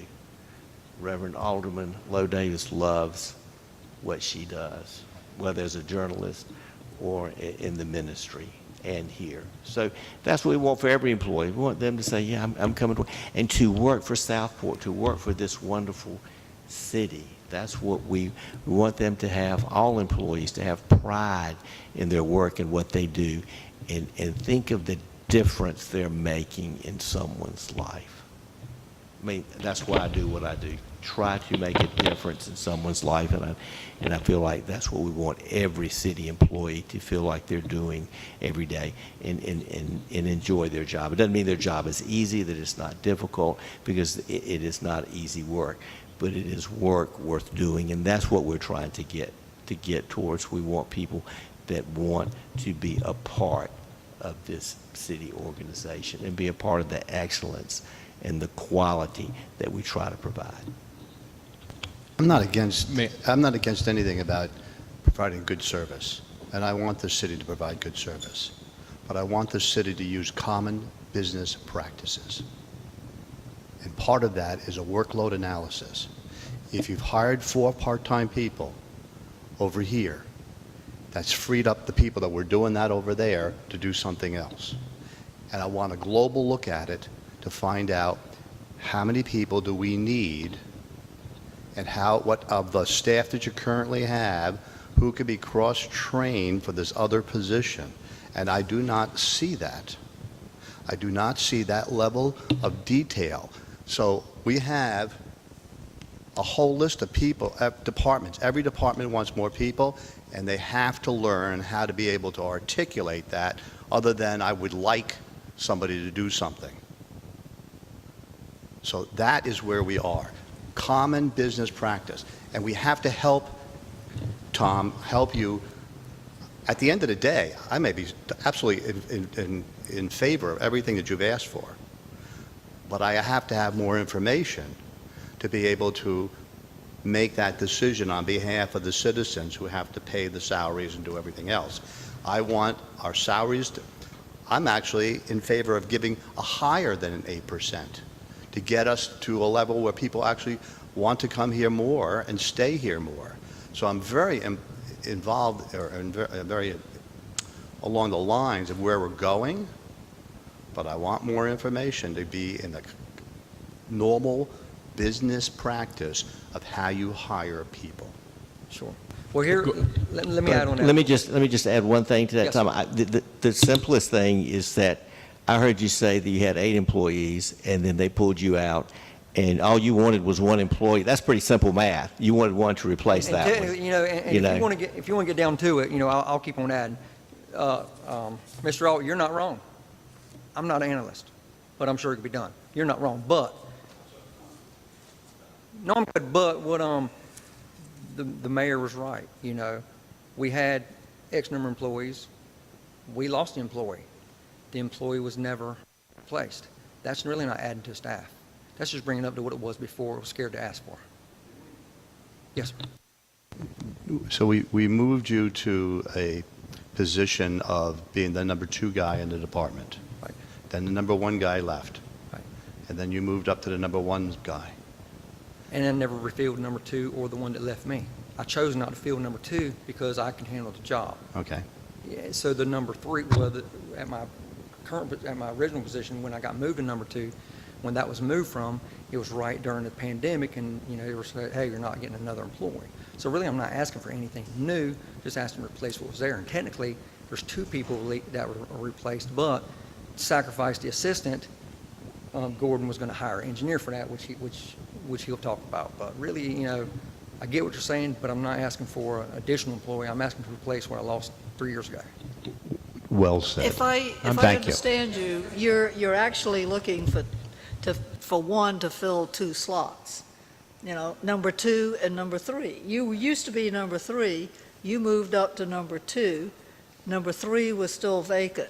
Then you moved up to number 1, and now number 2 is vacant. So 2 and 3 are still vacant. No, we're in a rabbit hole.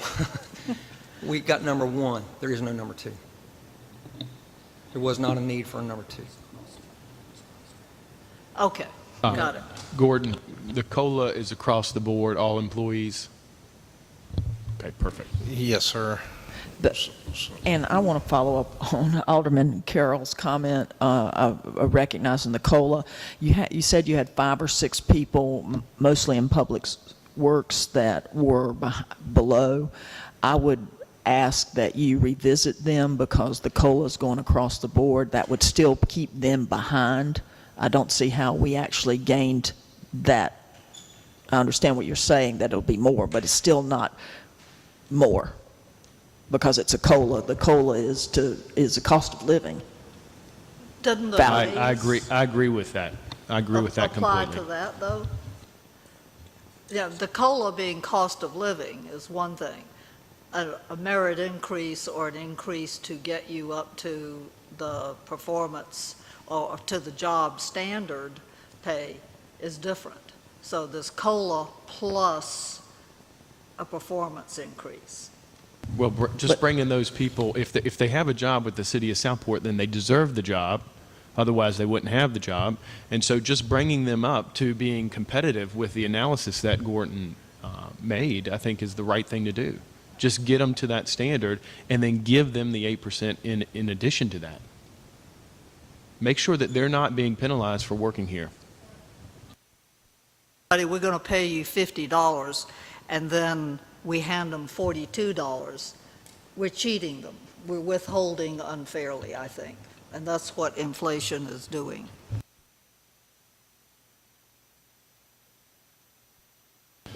We can certainly make those adjustments. I want to circle back around and have a conversation with what Alderman Alt was just saying about the workload analysis. I agree with what you're saying, that these positions need to be justified through a workload analysis.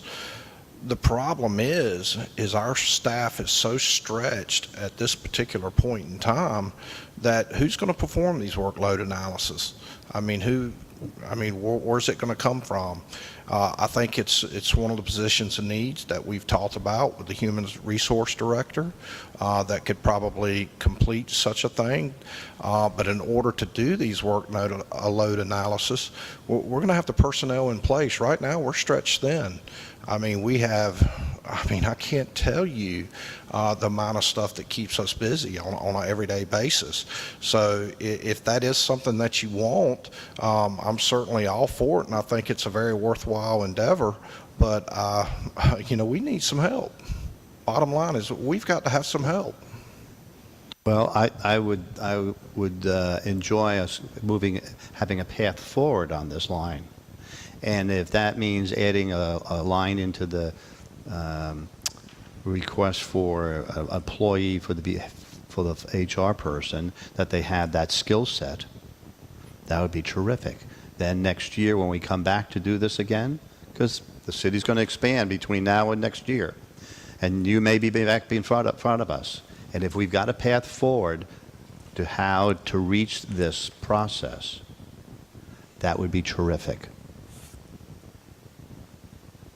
I'd like to jump in. If y'all don't have any other questions for Tom right this second, I would like to talk about the next big issue. We've had conversations about our infrastructure needs. Did you have a Karen before we wanted to move? It's really a Melanie question. Typically, I see noted with the line item about employees, the 1/3 administration and finance staff is not mentioned in the water sewer fund, and I know you usually apply that to that. It's in there, it's just not noted. Okay. And to circle back to what you're talking about, bringing up those positions to industry standard, I've got that, I've got all that information readily available, and I have no problem making that adjustment. It'd be a very quick thing to add that to this budget. But let's talk about, I want to change subjects really quickly. I think we've all understood where the city is going as far as what we need for our infrastructure, sustainability, our stormwater mitigation, roadway, water and sewer, and all that. And at this particular point in time, most of this work has been since 2016, to my knowledge, and probably prior to that, has been done by on-call consulting engineers. In your budget worksheet, you can see, or notebook, you can see that I've laid out the cost of what this has been since 2016. And, we had one outlier year when we hired Hazen and Sawyer to do our sewer plant design of $1.136 million that we spent for sewer plant design. So that's kind of an outlier, but when you calculate everything else, we're spending in excess of $200,000 a year by my math, if I remember that correctly.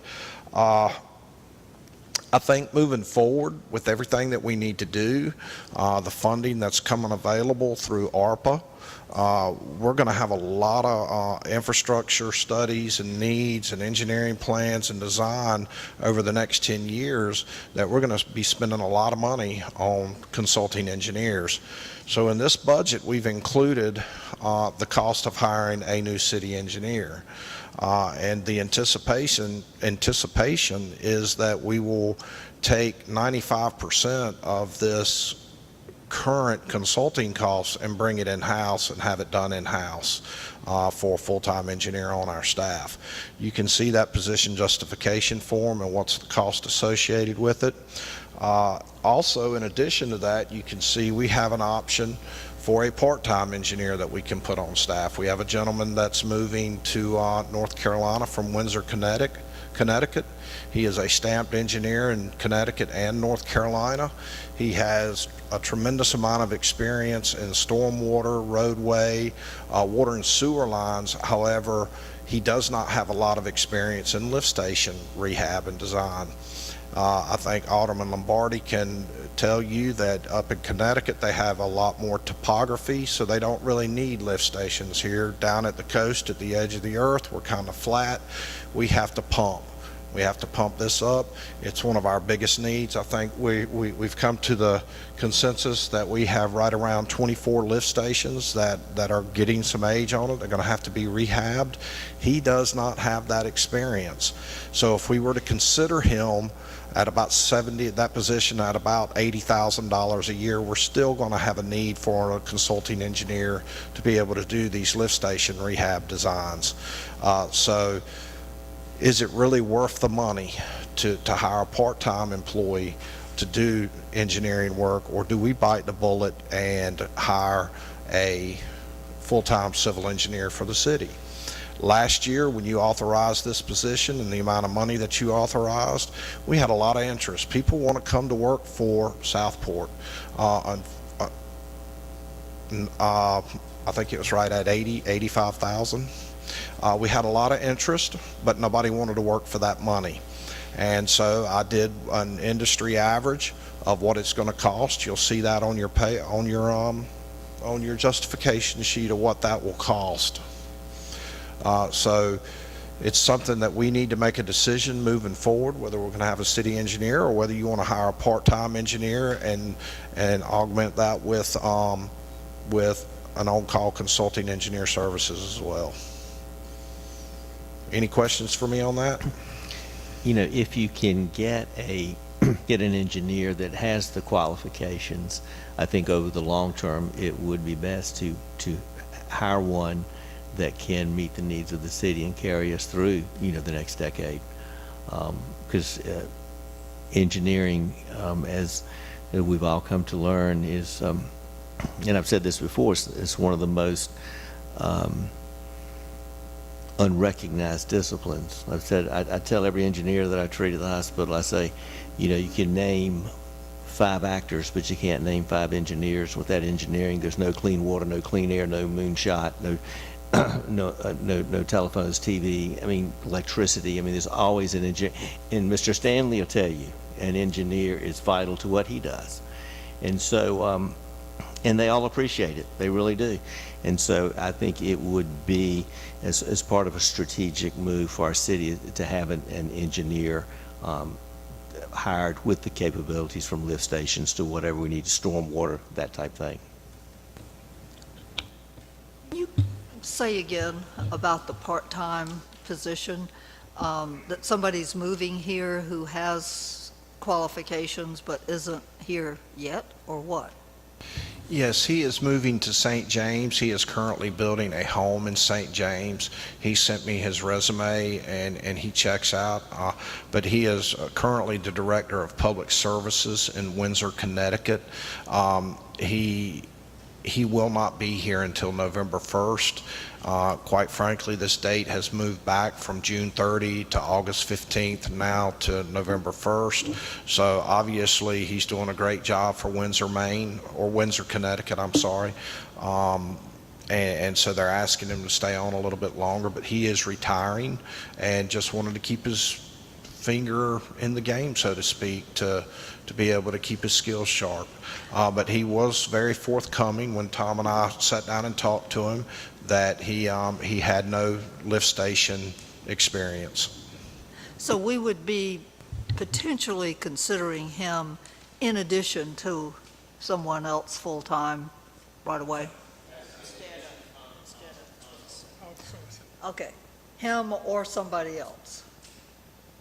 It would either be a full-time city engineer or a part-time city engineer and consulting service. And which do you recommend?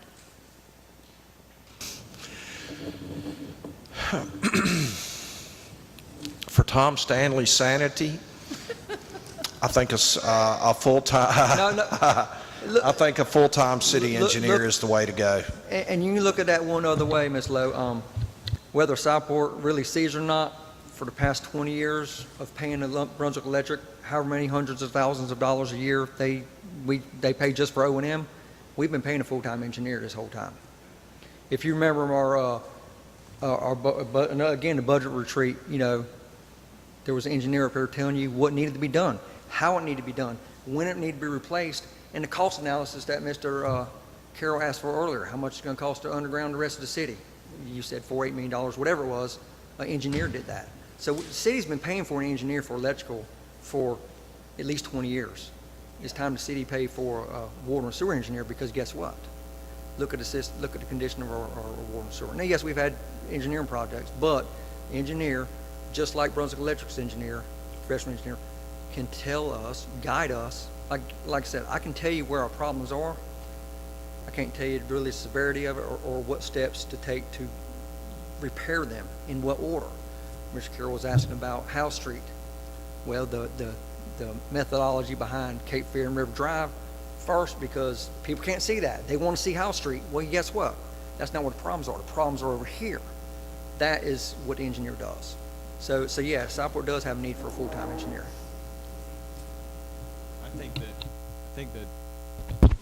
I think that the idea behind hiring someone part-time is it's kind of half-sided. I mean, when you're looking at it, this is an important part of what we're doing moving forward. If we're going to be projects-based and we're going to get through some of these items, then hire the person for that job.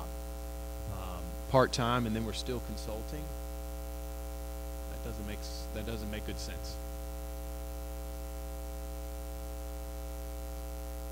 Full disclosure, I would like everybody to understand too that, you know, we're getting ready to move forward on a shoreline stabilization project that we've been appropriated money for. I do not think that we're going to find any professional civil engineer that's going to be capable of managing this project. So for full disclosure, I want you to understand that if the city engineer is something that you do fund, we will probably have to fund as this shoreline stabilization project moves forward, a project manager / civil engineer to oversee this project, because quite frankly, there's nobody here in the city, well, on staff, that has the expertise to manage that project. I'll be the first one to admit that. It's out of my wheelhouse. It's out of Tom Stanley's wheelhouse. You know, we rely on Alderman Lombardi a lot for streets. Do you know anything about shoreline stabilization that you'd like to weigh in and be? You're not doing it, so there is a need for that. So I wanted everyone to understand that. That's a separate one-off, and it has to be a coastal engineer. It's not even the same category. I think we all agree that we really need a full-time engineer. We got so much coming up in this city for the next 10 years. If you look at what we spend, like Tom said, we spend more than what we would have spent if we had an engineer. So I'm certainly in favor of it.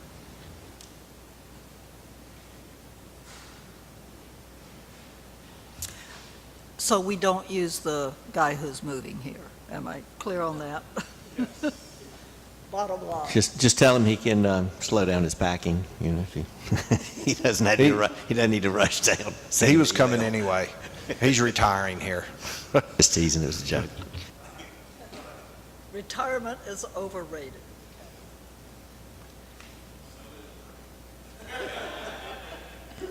Can I ask you a question? Yes, by all means. On contract services, you have $1.4 million. What usually is that? Melody can tell you a whole lot, because I just have a few things, you know, that are under contract services. Melanie can tell you more about everything involved with contract services for water and sewer. 'Cause there's a whole lot more than what I see on my end. 4,400, Melanie. In 4,400 contract services on water and sewer, it includes our payment to Brunswick County for our sewer service. Oh, okay. Okay? So that's in there. That's what I didn't Yeah. know. And the capital outlay, the 460,000?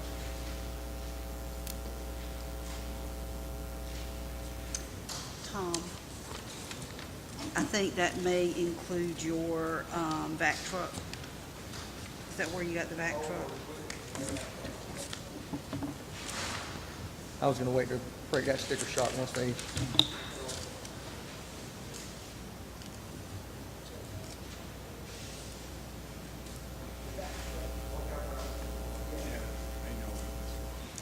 Yeah, that's his vac truck.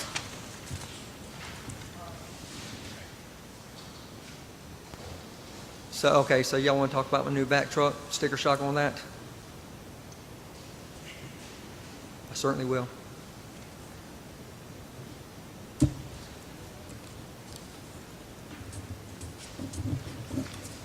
You good? Because our current one is 15 years old, and we've already welded the body up on it several times, and when that leaks, it doesn't spray dust like the sweet sweeper. It sprays other things, and we'll be in a different position. Melanie, I just wanted to know, I know one of the things that the reason the rate committee raised the water sewer rates was also to provide funding to help address some of our needs to the tune of $250,000 to be a reserve fund, and then about $750 annually to go toward some of our more pressing. Is that provided in all of this?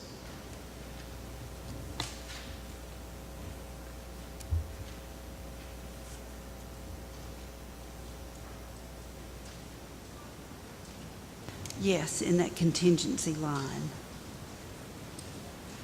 We have depreciation as an estimate on here, and we also have the contingency line. So And right that's now, what that's funding? That's what that is. And it's also that will be our future debt service payment too. So hopefully, when we see the increase in our revenues from the increase in the rates, we'll have the additional money to go in there.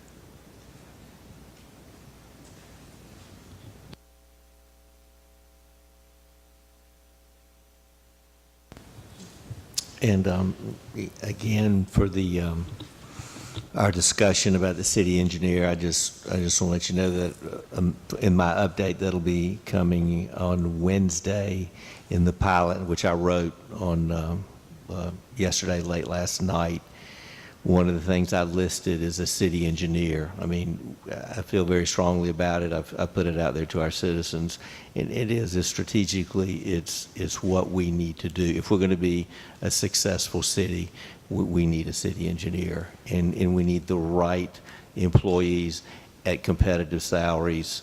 And that's how you succeed. And we want people to love to come to work for the city of Southport. We want everyone to love their job, whatever it is.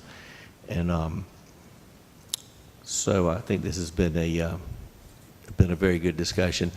Are there any more questions for Mr. Stanley or Mr. Hargrove or Melanie concerning public public service. Okay, thank you. Very good presentation. Thank you. Mr. Hargrove. So I know it's getting up that we hadn't had a break and it's almost lunchtime, but Chief Coring has a meeting at 1 o'clock, a prior engagement. So he said he could get done in about 4.5 minutes. So actually he said he could do it in 10, so y'all put him on the clock. So at this particular time, what we'll do is we'll have Chief Coring present the police department, and then we will break for lunch, come back and have Mr. Jones for tourism, and then we'll have a conversation. Actually, we're right on time. You know, we're actually a little bit early at 12:05. He was supposed to start, so we're doing well. And I apologize for no break. I'm not used to a break, and so but y'all have to remind me. But thank you, Chief. I'm so glad you're here, and Lieutenant, thank you for being here. And we Chief, look forward. weren't you just over there making a movie? Yes, I was running. Are we going to get to see you in the movie eventually? Running down a few complaints, but it's all right. That's the department we're in. So how's everyone doing today? As the manager said, I will try to be brief as possible, but we are here for questions, and Major Burke is with me as well. I know you've probably heard his name a lot, but he's kind of in the background, and he does a lot of our data and runs a lot of our reports. I wanted to make sure he was on hand. You pretty much are sure of how we operate as a police department. We are, just briefly, I just wanted to give you a little bit of a rundown. I won't go into too much detail, but we're a 13-member department, fully staffed. We have slotted 5 positions for part-time officers, and we have 2 civilian clerks, and that's how we operate. We are 24/7, 365 as far as coverage on the road, and our office clerks work the front office, and they're there Monday through Friday from 8:30 to 5. We're responsible, of course, for any 911 calls that come out. We do provide mutual aid assistance to our neighbors as they do for us, and so that's just a little bit about us. We are a growing department, we're a growing community, and of course we have growing concerns. So as you can see, the big ask in our budget, and this is probably echoing some others, is personnel. So you will see that we are asking for 3 positions this year, and the reasons for that are we've been looking at the numbers, and we have about a 70% increase in call volume that we've been seeing. So we think it's time to try to add to our staff. We, right now, the way our structure is, of course, I'm the chief and the major is second in command. Then we have a detective, we have 2 sergeants, and we have patrol officers. So the patrol division, of course, is the larger branch of our operations. So we need some assistance there. There's a lot of growing demand, not only for call volume, but Southport is responsible, as you know, for many festivals, which bring many people into Southport. And not only are we dealing with our population, what we deal with on a solid basis as far as what our population number is, we're dealing with thousands of visitors that are in and out the city, as you are fully aware of, on a daily basis.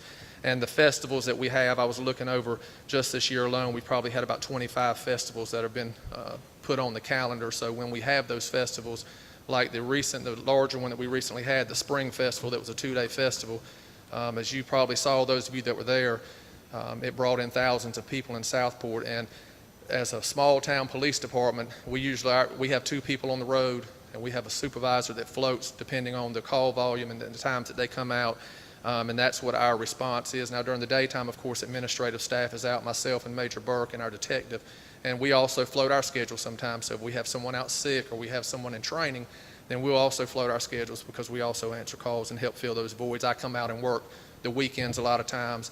And I'm a salaried employee, so when you see me out on Saturdays or Sundays at events, again, I just work my schedule through the week if I can. But one thing about being in the position that I'm in, I don't, just because I worked the Spring Festival, for example, I worked 5 hours that Saturday, I didn't have a chance to take off that week because we're busy. We have officers out. As you can see the movie going on, they're requesting officers. I've got 3 officers that are working overtime to provide the needed stuff here. The festivals that I mentioned, as the police chief, I can't sit by and say, okay, we're going to have thousands of people in Southport, but I've got to call in off-duty staff to cover. I had 2 and 3 officers assigned to that event just to make sure we've got people down there answering questions, responsive to calls, visibility, just to make sure that we have a safe environment for our citizens and visitors. So again, we're seeing some issues with that. Again, rising demands call for more help. So this is just one of the bigger asks that we are seeing in our budget. Right now, everything else is very well. I'm very appreciative to our seated board and those before you that have provided for us. I was sworn in as a police chief in 2018, and you probably know kind of some of the things that we had to deal with there. We had a plethora of things from leadership issues, our facilities, equipment, and so we had a lot of things to do. And I was just talking with Major Burke over the past month or two when we kind of looking at some things. We have come a very long way, and the city has been very grateful and very, very supportive of our police department. We have body cameras. All officers are equipped with body cameras. When I came in, they had two body cameras, and one of them didn't even work. I think they had 2 in-car cameras, and neither of them were operable to my knowledge. So we have a full set of camera systems. That's, as you know, in today's policing, that's very important. I remember when they first when I was with the sheriff's office, the first camera they put in our car, I was kind of nervous about it and thought they were out to get us, but the camera is your friend. We encourage our officers to use the camera as much as possible because, again, that's just good customer service and it's helpful. So the big ask, again, are the 3 positions and the other things that you see, the increases. I'm talking with Melanie, and that's just things that are projected in our service lines for our different contracts for the different things, the body camera systems, our data system, the Zerker Central Square system, that's our computer-aided dispatch that's in our cars and how they process all the reports.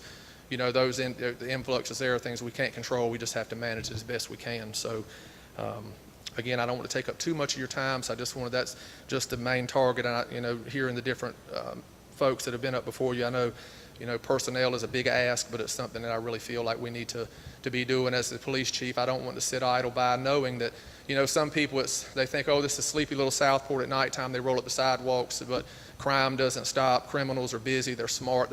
Sometimes they know our schedule better than we do. There was a call last month where, on Stewart Avenue, it drew a large crowd. We had a big fight over there. Neighbors, the 911 center called me at home and said, your officers are calling for help. We've got Bowling Springs in the county coming. So, I jump in the car and go help them. So, and the same thing with the major. We try to, there's problems here, and I don't want to sit by idle and not ask for help. No, and I would hate to ever stand before you, hopefully not ever on my watch, to report a death or a serious injury. And people think, oh, well, it can't happen here, but sadly it has. I was working with the sheriff's office when we had a Bowling Spring Lakes officer killed on a traffic stop about 2 in the morning. So it's here, it's real. So I will zip it at this point and let y'all folks ask some questions. Major Burke is also here. Like I said, he can give some information. We've just been pulling data. I've looked at the other folks that have presented to you, and I'll throw out there about the electric vehicle. So we do have somewhat of an electric vehicle. One of the ones we bought in 2018 is the one that the major actually drives, and it was new to the time. The only really, I think, electric vehicle that police are using right now is a Tesla Cary PD. When we were at the conference this year, they just purchased one, and I think they're about $72,000, but they're still reviewing that to see how applicable they are to emergency services and that kind of thing. So, questions? Yes. What I've heard, Chief, and I want to thank you for the great job you did, particularly during the festival. That was wonderful that your officers were there, you were there, and it was a wonderful event. And you say 25 scheduled. Many of them not all that large, but right. Of that size, but still many Sure. large festivals. Things that I've been asked: will the police be on bicycles this summer? That type of thing. And also, just want to, for our citizens and for the board to know that, you have all these businesses here, restaurants. Y'all could get called at any moment. And I can tell you where I work, as you know, we've had to call y'all at a moment's notice, and y'all get there to help us out. Right. Not every person is appreciative of the services they're getting in the ER at times. and we do a lot of work with the hospital again. And y'all have come immediately, and I appreciate that in protecting the staff and, Right. and the patients. And that is some of the demand as well. I didn't, again, I could talk a lot, and I don't want to keep your time too long, but some of those demands we are seeing. We since I've come in, and I don't know how other police departments work, but I really am a proponent of community policing, and especially in the climate that law enforcement is in now. The more that we can be out walking and approachable. I was walking the other day with one of the officers. I'll get out and walk the beat just like they do, because it starts at the top, and I want to brag on our officers and the major, he does a lot of the work. I'm just fortunate to be the chief. We got a great staff. We are fully staffed finally. We've had some positions since past December. We had 3 resign. One of those was just to get out of law enforcement altogether. We had one that left for a higher paying job with his wife. She was a nurse kind of thing, and then another one kind of had to move away. So we struggle with small departments. We have officers, we have an FTO program. We're very professional in all that we do, so we want to make sure that we have a FTO program. It's documented on the books and it's under policy. So when we have officers training other officers, we've got one now, they're teamed up in a car, but so that strains the whole line of, or chain line, if you will, so we just have to make up for that. But we will have officers on bicycles, but right now, as soon as they get out here and get on a bike, they get a call, they've got to get back to the car. And then that's also a safety issue because our furthest point of our city limits is out at the Southport Crossings, out at Lowe's Food. So you can imagine down here on a bike and we get a fight call and one officer's out there and the other one's trucking back on his bike. So if we can get some positions and we can kind of look at that, we can dedicate somebody to kind of help us on the administrative level to try to get some of those programs handled, and it'll give us that, safety and another body. Chief, I got a question. Yes, sir. I've been asked many times by citizens, will there ever be a time when there's an officer that walks around at night down here and just, like, they're always comparing to when the county was here? Right. There was always somebody walking around. Will that ever happen? We do that now. We have officers that get out of the car at night and they check buildings, they shake doors, they find open doors, so they are doing that. One thing that the sheriff's office provided when everything happened with our police department, they were sending 6 and 8 officers down here, and 4 of those officers were told just to sit at the waterfront. And one thing that I can say, we at the time, I was with the sheriff's office at the time, and we were trying to just show that bit of security and comfort. There was a huge break in public trust, so we wanted to make sure we had enough officers on hand to answer questions and that kind of thing. But and I do hear that as well. Some people say, well, they used to be down there, and I would love to be able to say, but with more help, we could do that. I mean, we would be able to schedule these officers, because what the additional people will allow us to do is flex our schedule to do that. In the evenings, walking down, we do the flag lowering ceremony. We're doing a lot of ceremonies and doing outreach, so that allows us to be down here out of the car and that kind of thing. So yes, we would love to continue to I increase understand, but I wanted to ask the question just to relay. and I appreciate that. I hear it as well. But yes, sir, thank you. It is the comparison, but that was a unique time It was. in trying to show. Right. And the county was helping us with that. But, although it's not hard data, it's obvious you need more officers just to the river mist to the waterfront. Yes, sir. That you have to cover, and seeing a presence in town, loops through the yacht basin in particular when Sure. it's very busy, that means a lot, and it means a lot to our citizens to Yeah, see and- your officers out there. So Yes, sir. I appreciate that, and the community policing that you do. That's just so important. And we also carry that. We have business districts that, of course, our satellite annexation all the way out. So Lowe's Food, Southport Crossings, they walk out there as well. Bella Cucina, that little piece across from River Mist. People don't realize that's in the city. The hotel is not, but so we try to network and get out in between the calls, and like I said, to try to do that outreach, because we definitely think that's very important. Chief, are you fully staffed right now? Are we We are. down anybody? We have one opening right now, but we've got somebody in the interview process for that. And the only reason we kind of staggered that is because, like I said, bringing new officers on, they have to go through FTO. So once they start transitioning through that, we don't want to overload the system, because we wouldn't have anybody to put them in the car to start training them. Now, we do have some officers that come in with combinations of 8 to 12 years experience, but the last couple that we've had have been brand new out of rookie school. If you hire 3 more officers, maybe I just missed it, is there a budget line for more cars? Well, right now, I didn't add that in, Mr. Alt, because we've got 2 cars right now that will be reserved. So if we were granted some positions, I would just take those cars we were going to keep for reserve and just put those in action for now, and try to budget that next year and look at that. Thank you. Yes, sir. Thank you, Chief. I know that satellite annexation gives a whole nother layer to how you were able to operate, so Yes. I appreciate you.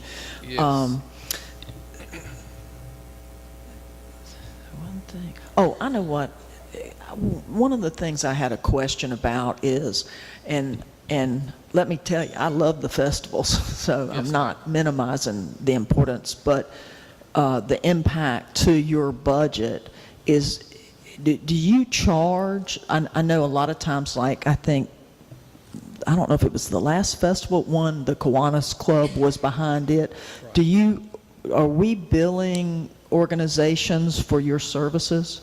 We do not. There's a permitting process. There's several permits that come across my desk. So when different ones, whether it's Kiwanis or Lions Club or downtown Southport, they will fill out the request. It comes across my desk and the other department heads that they utilize their services. And then we, like the mayor mentioned a few minutes ago, not all of those festivals that I mentioned require to have someone, but several of them do. So we just stand up. We pull it from our overtime because the officers are, I just put it out there and let them sign up and come in. But we do not charge anything at this point, no ma'am. What about like for films and different things? Filming is unique because they pay direct for that, so they have a funding mechanism for that. They fill out all the paperwork and they reimburse the officers and pay them directly, so then that's a whole different aspect. Now, there are some agencies that are changing that up a little bit to where it would go through the municipality or, like, for example, the sheriff's office when they do security work, because not only filming that we do, but construction work a lot of times. And with the widening project, we've already had NCDOT reaching out to us because the areas in our city limits, when they start getting a lot of equipment interrupting traffic flow, they'll want officers to sit out there with blue lights for presence to slow people down. So again, those are other types of things.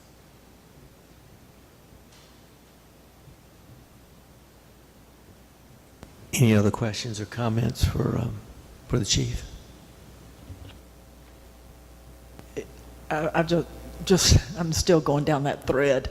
I understand that the city has a lot of festivals. You know, I mean, we're our departments, whether it's Parks and Recs, tourism, whoever, and I understand that. But it would seem to me that, and I don't know if you have thoughts on it, but it would seem to me that if festivals are fundraisers for other organizations outside of our, realm, then they should be also part of the cost of doing that business is to pay for our police and public works, for that matter, and all of that. That's what I said. It's kind of a domino effect, because when they use the parks, of course, Director Hemphill and Director Stanley, depending on trash receptacles and having to come out and clean up behind that.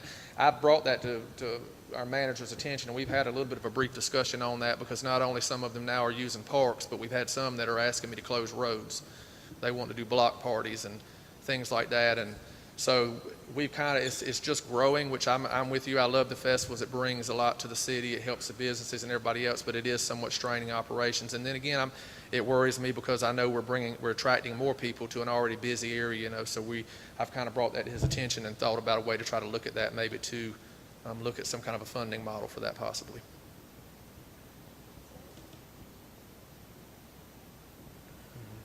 I mean, the Spring Festival, like I said, that's one of the larger ones, and I had 2 officers that came in, and then I worked as well.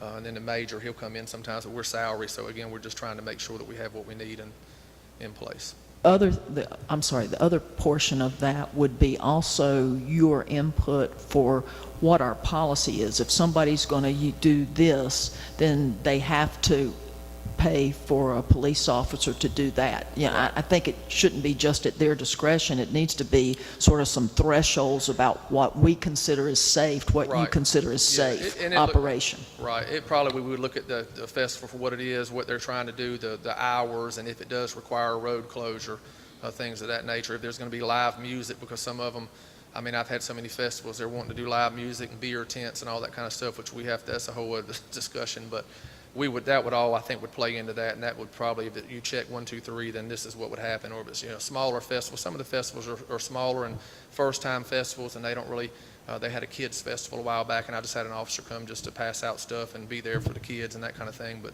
I think it was only like 3 hours, so it would just depend. Gotcha.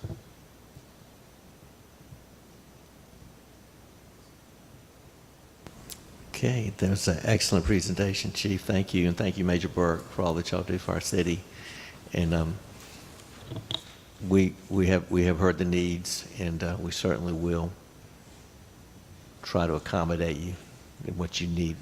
You need the protection. If we can't provide protection and service for our citizens with our police and fire and EMS, I mean, it's one of the most important things we do, so thank you. And I don't know if I mentioned or not, we do request and network with our local agencies that we touch elbows with, and the sheriff's office as well, but again, understanding that they're busy as well. Sometimes they can help, sometimes they can't, but we try to reach out. We tried and looked at all those options, because I know that it is a major ask when you start adding positions and benefits. So we're trying to be very respectful of that. So thank you very much for your attention, and we're available if you need something. Okay. All right, we've had an excellent session this morning. I appreciate everyone with their attention. There were great comments, great questions.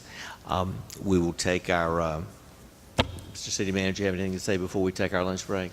Okay. Sir? Oh, I apologize. It was worth it. All right, we'll take a break, and we'll start back around, I guess, 1:45.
right, we're back for our afternoon budget workshop session, and we'll begin with Randy Jones, Director of Tourism.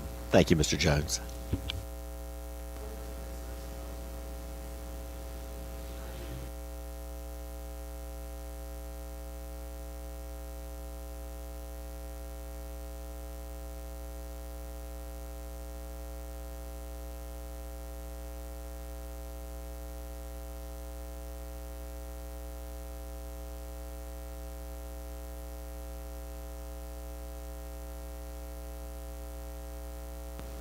Has everyone found your documents? We're going to do tourism first. First of all, good afternoon. I hope everybody enjoyed your lunch. I'm your last department. I'm going to assume it's because you saved the best for last. That's what I'm telling myself. That's what I'm telling myself.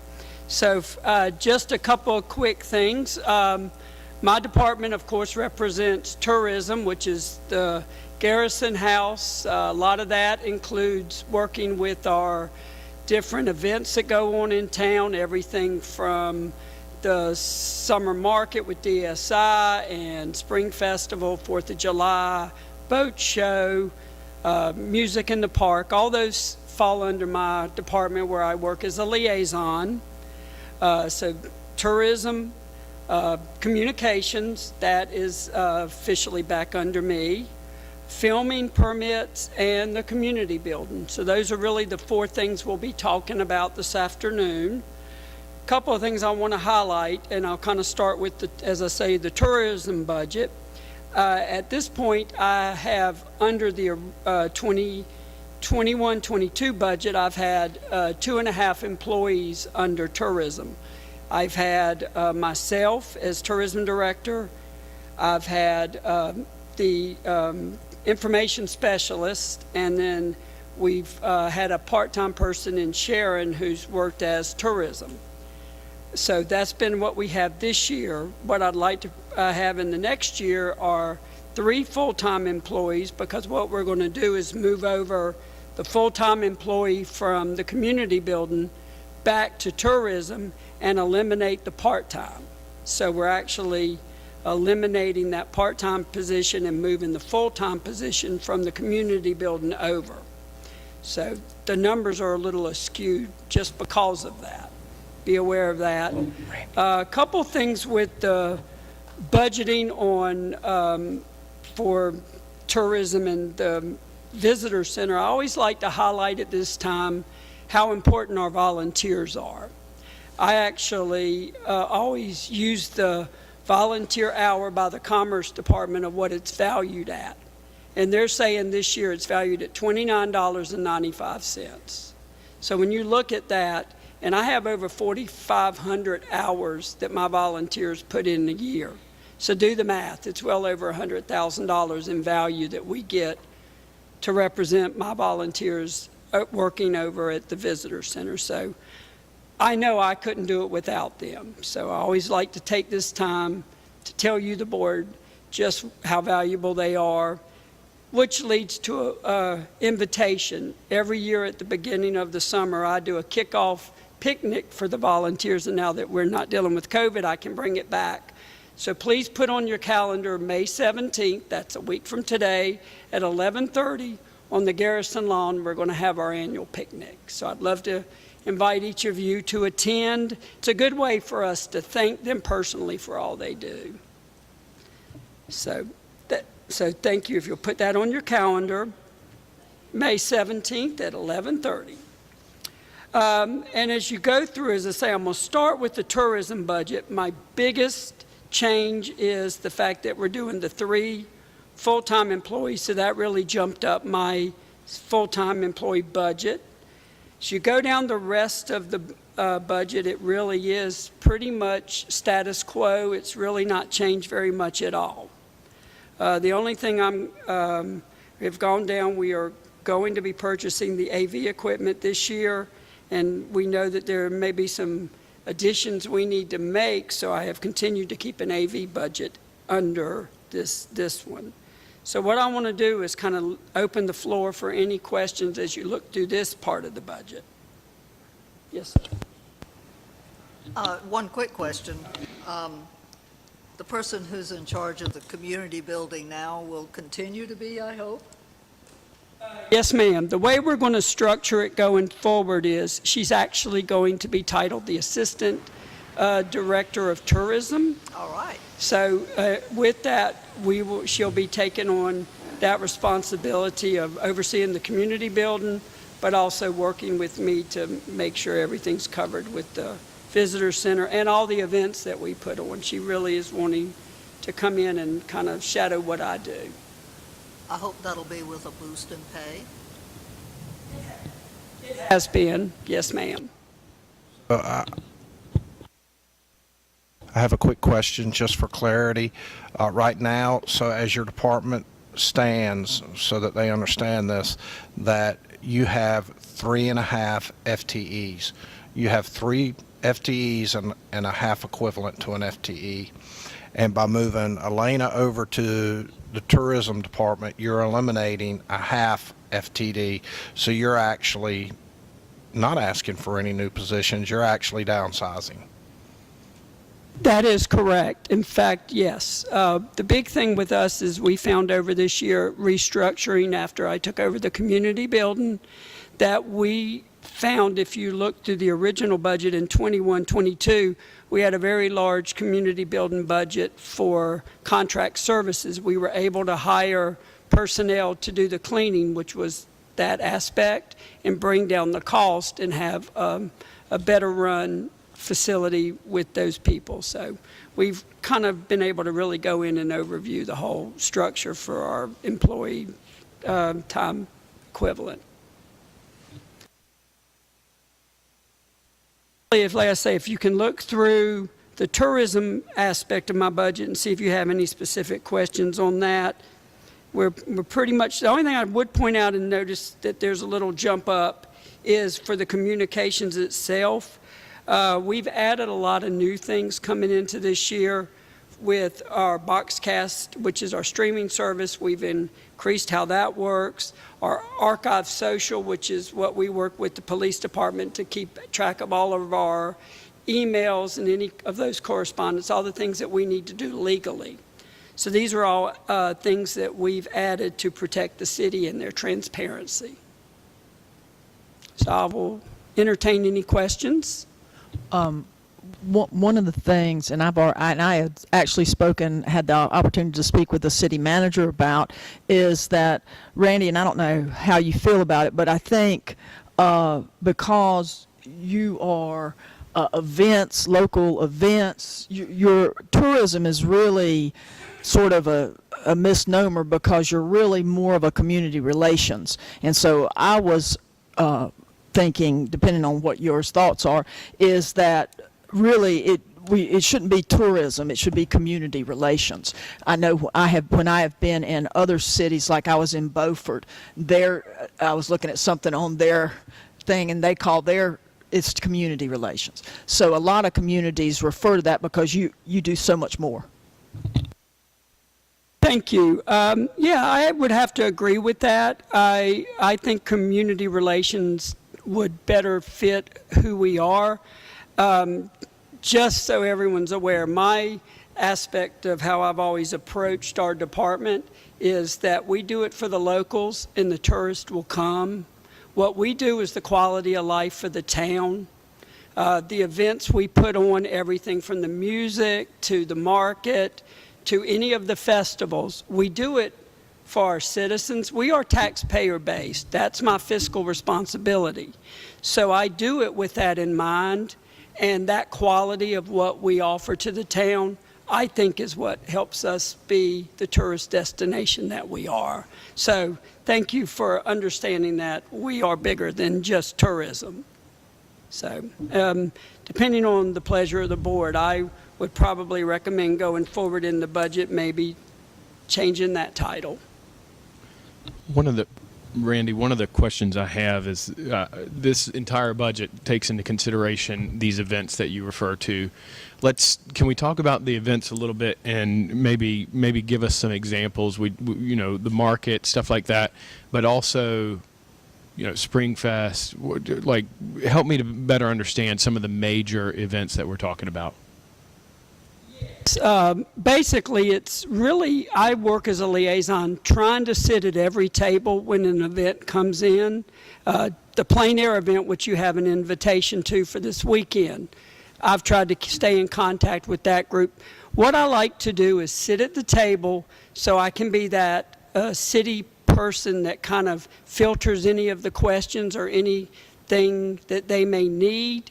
We try to have a one-stop shop for that. They don't have to kind of bother every department. They just come through me, and I have the ability to kind of do that. And so I really, spring festivals, sit at that table. Everything's about trying to have a very uniform way of addressing how these events work. So hopefully that answers your question. How does the city benefit directly financially from these events? That plays back to what Alderman Mosteller mentioned earlier. I think we have a responsibility to look at our cost on these a little stronger. So I would be willing to sit down and do a cost analysis of each of these events and look at what we're spending from a city aspect. Yeah. And try to break down everything from our markets to Spring Festival, Boat Show, 4th of July, everything that Yes. we're actually using our resources for, and come back to the board with that cost analysis. Right now, we're not keeping that. We're not keeping that information because we're not charging for it. We're not charging for police services. We're not charging for the city's involvement in these festivals. It's just a benefit to the city in that people are coming here, and it's a benefit to the organizations that they're getting it for free. That is correct, and I think that's a responsibility that, A, we need to identify first to see exactly what resources that we're using and what that translates into cost. And then I just think we need to see what our responsibility is going forward to asking these groups to help compensate us. I mean, they are benefiting, as you mentioned earlier, if this is a fundraiser or something where we're helping them.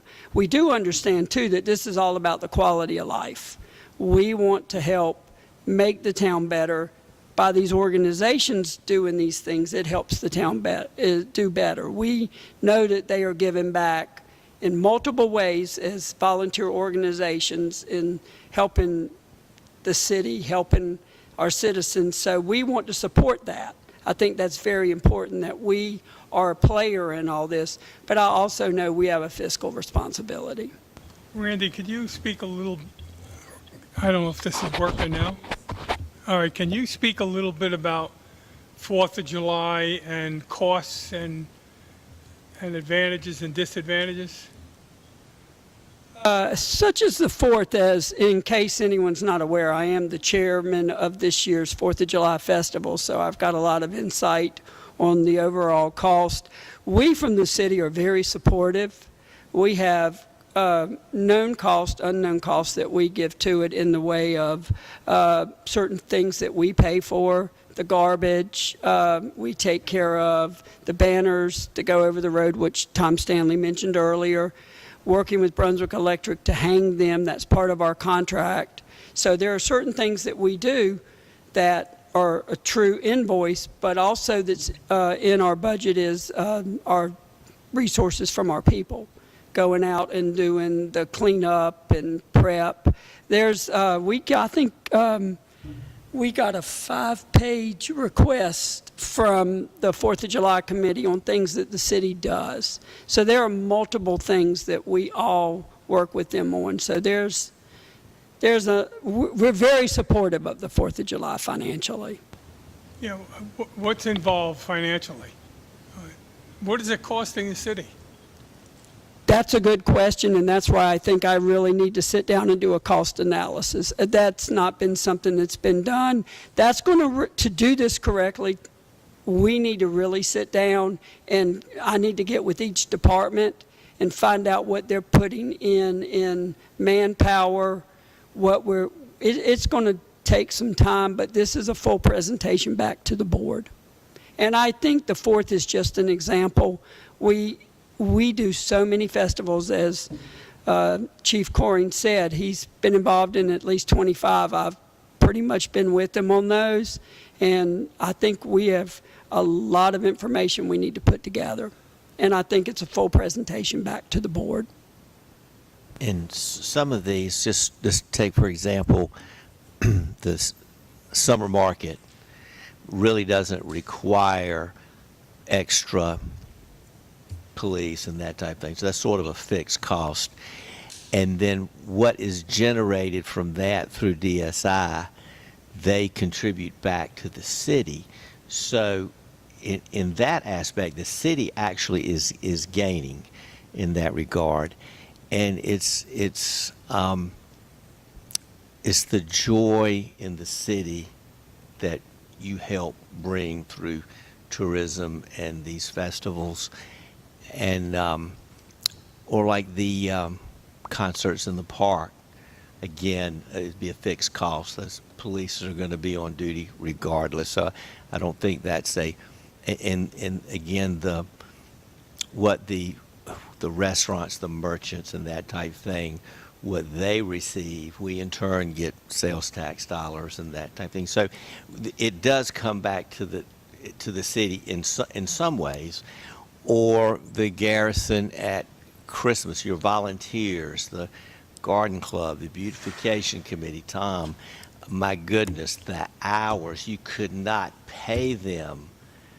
If you had to pay for that expertise to decorate, and what the beautification committee does, forestry. So, the city actually gains, not only financially, but as I say, as we've all talked about, in particular, the quality of life that you have in Southport with these events that the city helps to sponsor. And Randy, what you do and what you have done for years, the size of those events compared to when you first started, phenomenal increase. And so I think we have to look at it that way. And with July 4th, I think you will need to take a look and see what does it cost the city. But again, sometimes you're a host and you're happy to be that host for the North Carolina, July 4th festival, and it's I mean, we host it, and it's okay, and it does bring some benefit to the city, but it does cost. But I think the benefit outweighs the cost in that regard, and the fact that you're chair of the July 4th festival. I mean, what a great honor for you and for the city. So and in tourism, what an awful problem to have, right? What a great industry for our city, and the film industry, that you have promoted and been the liaison for that all these years. It's just been a tremendous boom to our city. So this is one of our strongest departments, and how we get information out compared to 4 years ago. What are we getting out now compared to 4 years ago? Whether it's the video updates, what you put online, what we've had in the paper, what you're putting in our state, things like that. It's just phenomenal. So thank you for that. And but in answer to the question, we do get some benefit. It's all not a negative impact in terms of monetary. We get that back, and we also get the wonderful volunteer hours that you could not pay for. We wouldn't have in the budget. Thank you again for emphasizing the importance of our volunteers, and not just what I work with on a daily basis at the Garrison, at the Visitor Center, but all these committees that I'm involved in.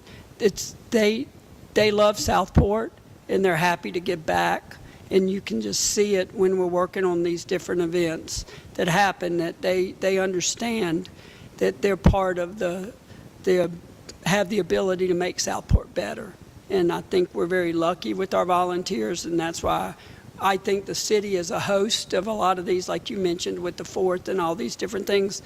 That's what I work from, is that we're always a sponsor, or we're a player in this, because we're proud of what the city is doing, and we want to support. So that's what we bring to the table. A lot of what we do is, my department is help, support, and we supply real estate. That's what we're bringing to the table. In a lot of cases, it's not as much a big fee as that we're just the help organize and use our expertise within our department to be support.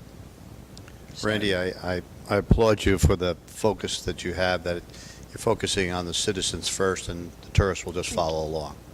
And that's exactly right. And as you go through, as the mayor's pointed out, there's a whole lot of soft costs that people, during the normal business practice of getting ready for it, those are soft costs. Their employees are being paid. They're just doing that on that particular day. But I do look forward to your review of what the hard costs would be. But with the same, what I'm going to give some caution here, in my prior life, I've gone down this same road before. And there will be, if we are cutting things that have a marginal cost, because we're going to say we're going to save a penny, the unhappiness of the citizens who have all those events will certainly outweigh that. Having been in a position similar to yours, you're going to get a lot of punches. I don't mean physical punches, but you know. Yeah, but I'm just saying that we have to do this with a mind that we can't be saving a penny and then have tons of citizens who are unhappy with us. This is the goodwill that all these events bring is what people came here for and continue to live here and want to live here doing those things. Randy, one of the questions, I guess,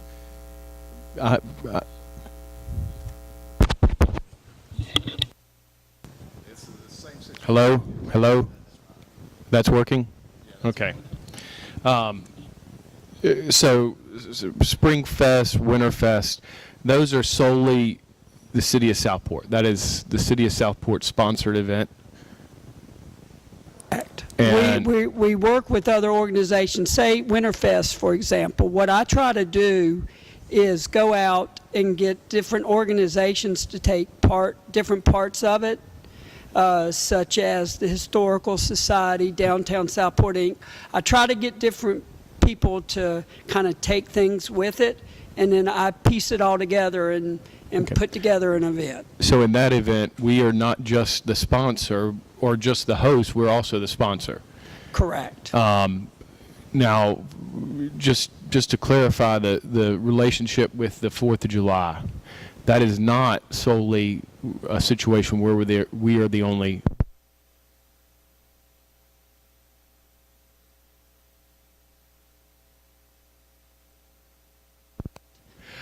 I don't, okay, yeah, but it's not our event. It's not just. No, it is not. Just to be clear, the 4th of July is a separate nonprofit. Correct. So we are supporting the nonprofit, as the mayor mentioned, as the host, so to speak. Correct. But I was we just, are supporting I knew the them. answer to this question. I just wanted to make sure that we got, other people understood what that looks like. So, thank you. Oh, you're welcome. And Rich, to follow up on yours, yes, I think it's very important that as we go forward, we respect each of these events and look at it as it's not just a monetary situation from the city.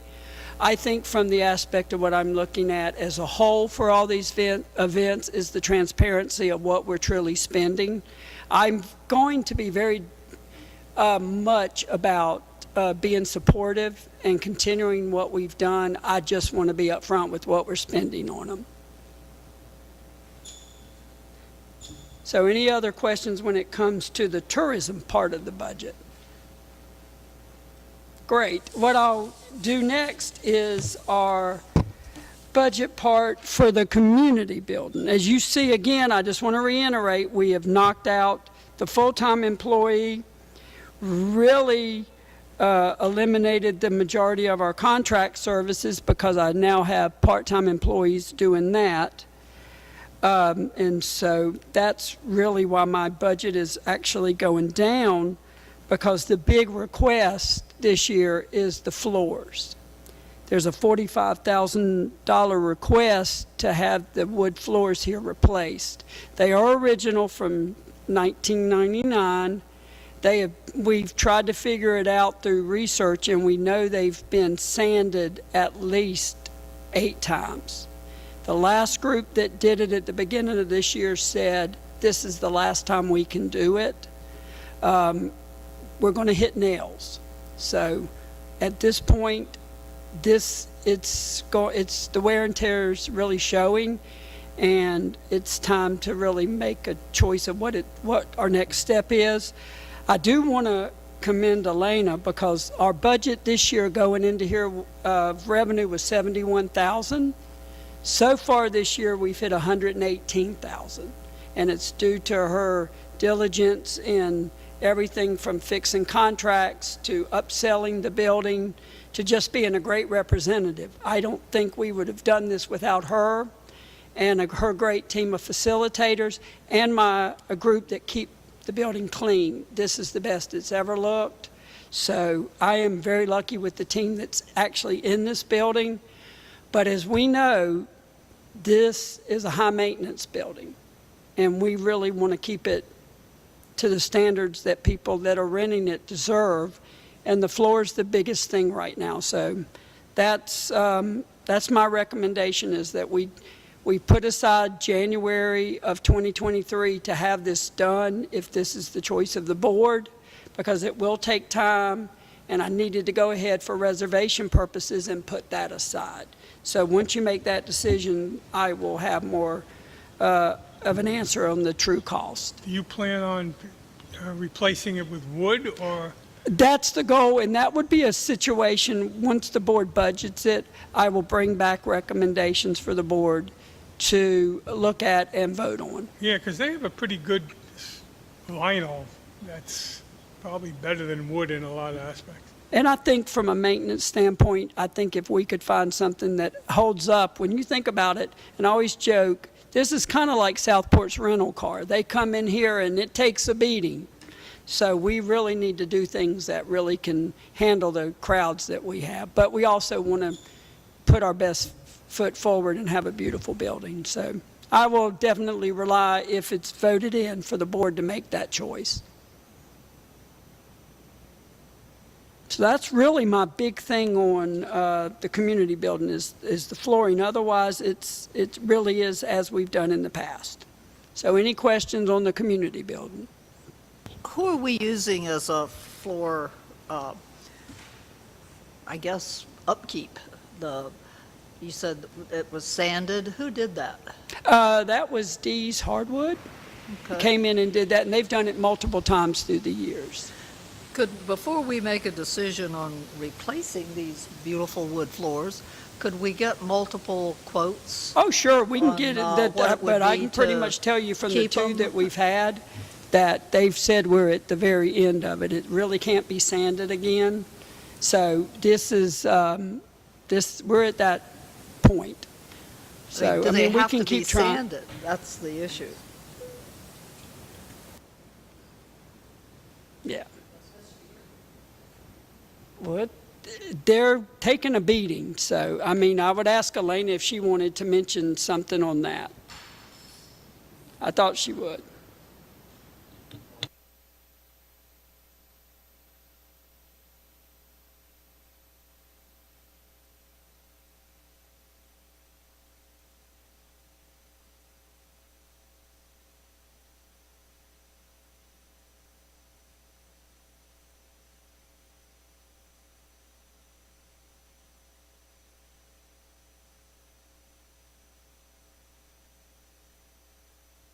Sorry, because they saw the issue with the fact that we were going to hit a nail, and so they had to go very light with it.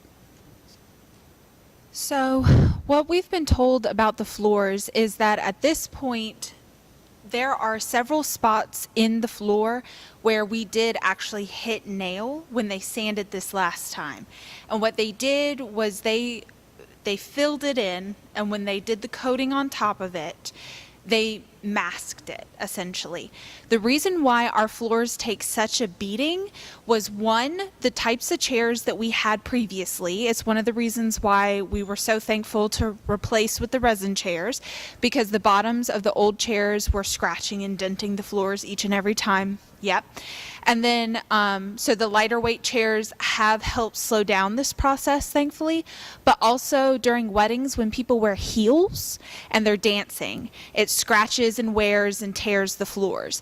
And so if we replace the floors, we need to keep in mind that those sorts of issues are going to continue happening. And so even with something like a vinyl, we may have to think about the fact that a heel is still going to tear and rip up that vinyl potentially. And so we may have to, come in and replace a plank here and there, because with a hardwood with a coating on top of it, you're not digging into it the same way that you would be with a vinyl floor. And of course, these are things that we'll vet and we'll talk about as the process continues. But this floor in this room in particular takes the heaviest beating out of the rest of the building.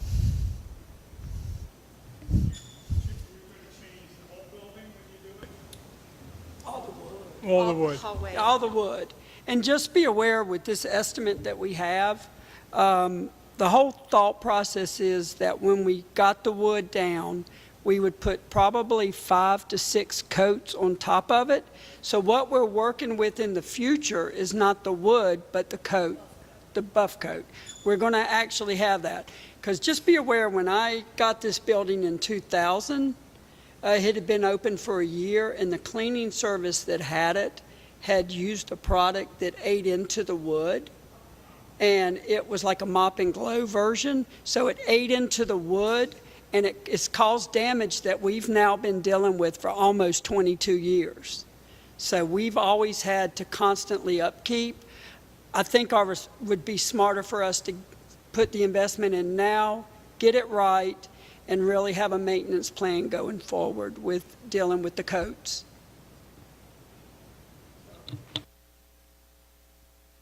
It's not possible to coat this one nice and thick and keep these. I really don't think so, because again, just to even get rid of the scratches and stuff that we have on it now,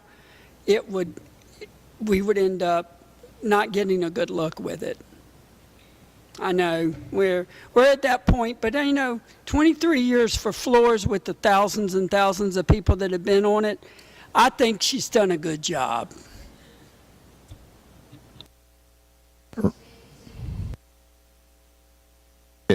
Piece of it. There you go. Randy, is this on? It looks like it doesn't sound like it's on.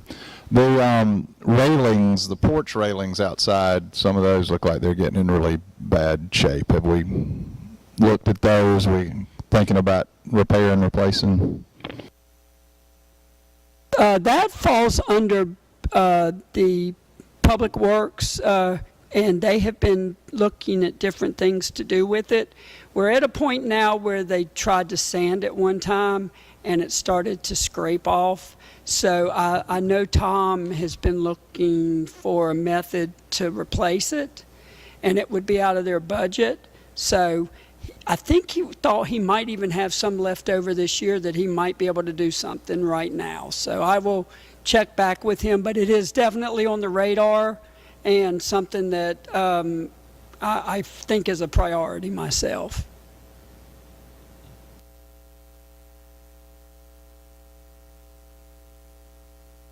Does that silence mean no other questions?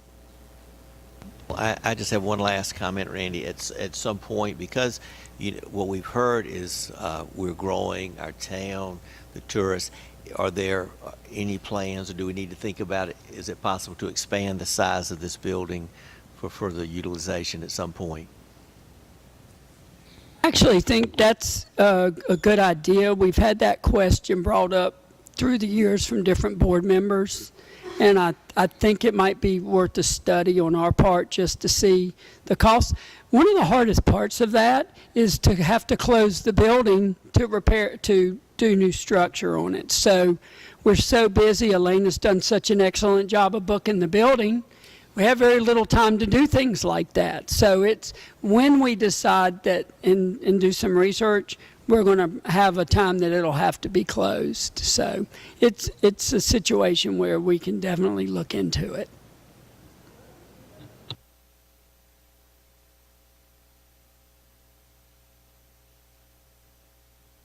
Yellow, we could go over towards the garrison with the building. That was one of the original ideas, that we could just take this wall and extend it out. Oh. And Robert, I'll make sure, as part of communications, I'll make sure that you're, yeah. And guess what? I'll make sure we get a great picture of that to send out to everybody. Can you replay the videotape on that, please, Elena? The Forestry Committee meets electric at backhoe. 5. By all means, bring that up.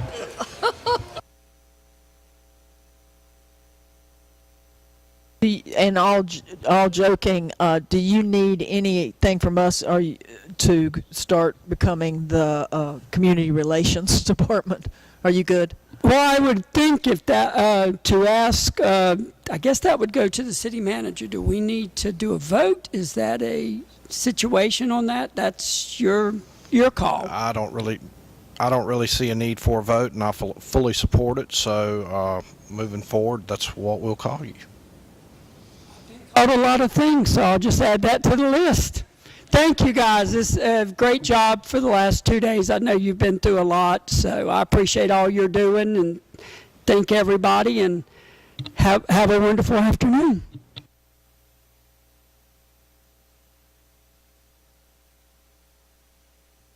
All right, that was new name, new floors. Very, very productive, very productive. Next, we have item H, revenue projections and budget shortfalls. I'll call on the city manager, Mr. Hargrove. Before we get into the revenue projections and budget shortfalls, I wanted to make sure that everybody understood what back in February, January and February, we had some workshops that we talked about a strategic capital improvement plan.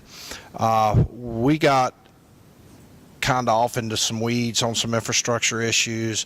I asked you to let me come back in the fall of the year to bring you a 10-year capital improvement plan that would go in and evaluate all of our assets, our capital assets.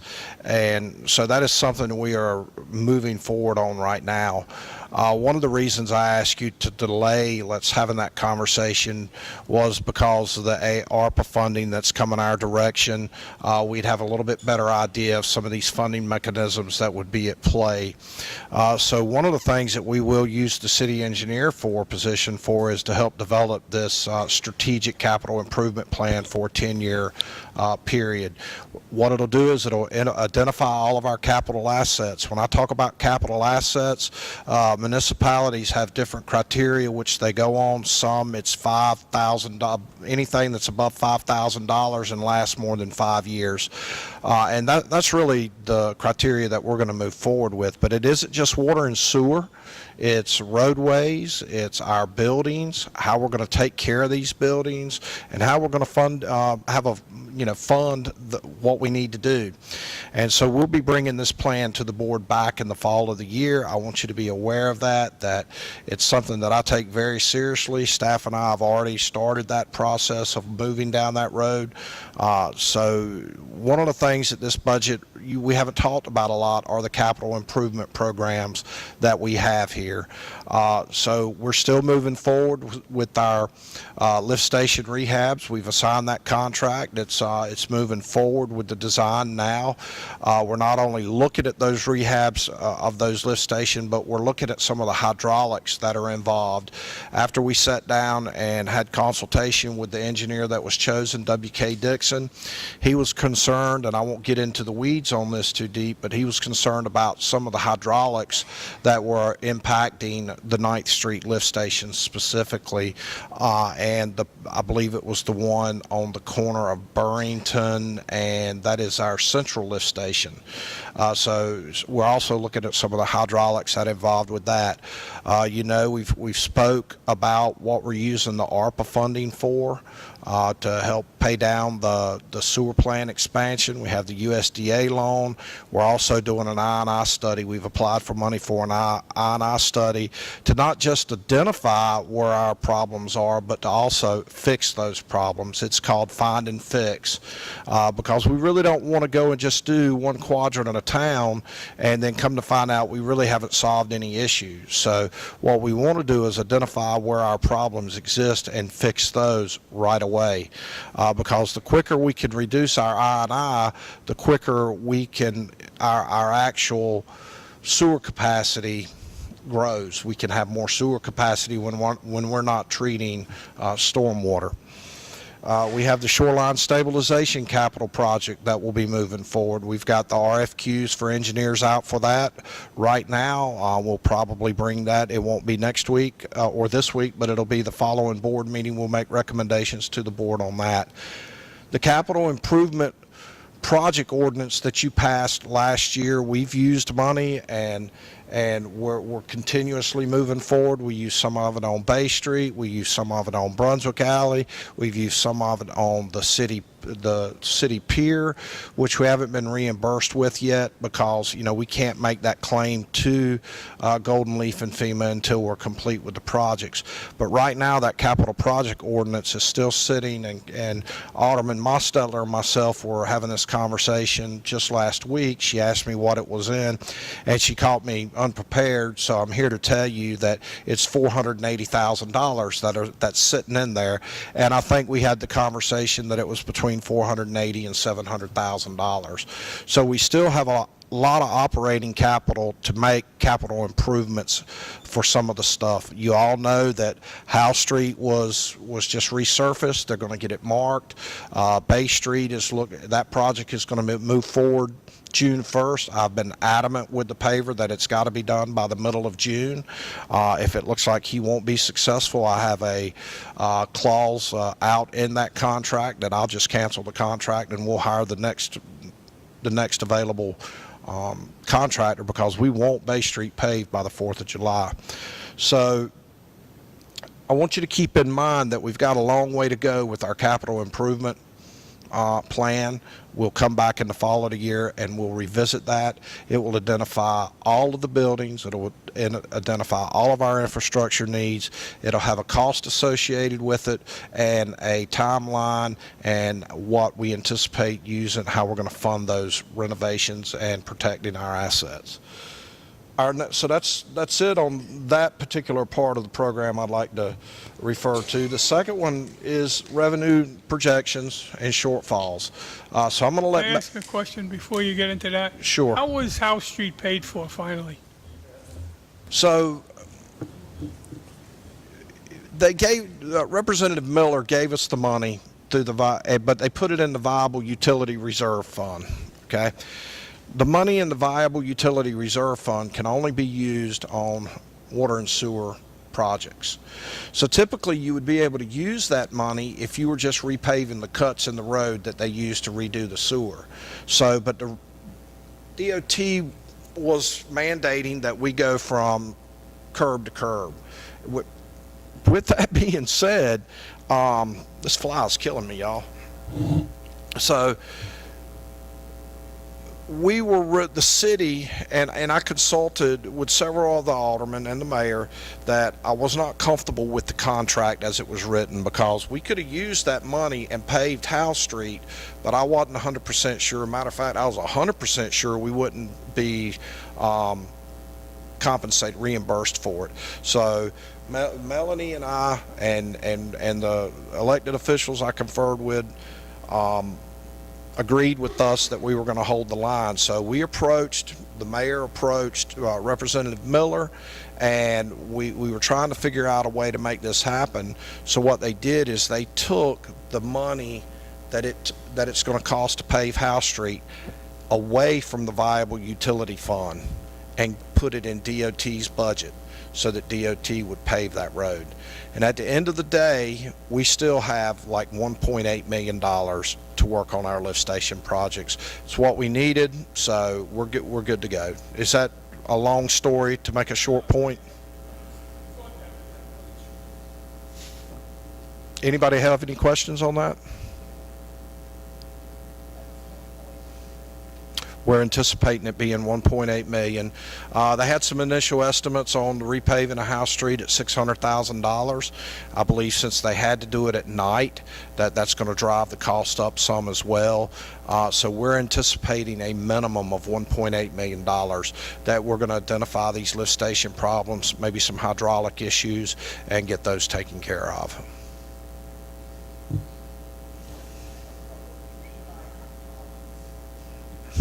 Neither do I. No, really, I do know what it is. So when you're talking about hydraulics, the best way, if you have a pipe that is pushing water from one lift station to another, or sewer water, brown water into one lift station, and there's a pressure difference. Let's say the pipe going out to the force main already has 80 pounds of pressure on it, and if we're trying to push 40 pounds of pressure water from our lift station into an 80-pound pressure pipe, it can't happen because the pressure from the force main is too high. So it's kind of like pinching off a hose. Does that make sense? That's my layman's understanding of it. Anybody else want to add in on that? So I can see we're all experts at hydraulic pressure. Yeah.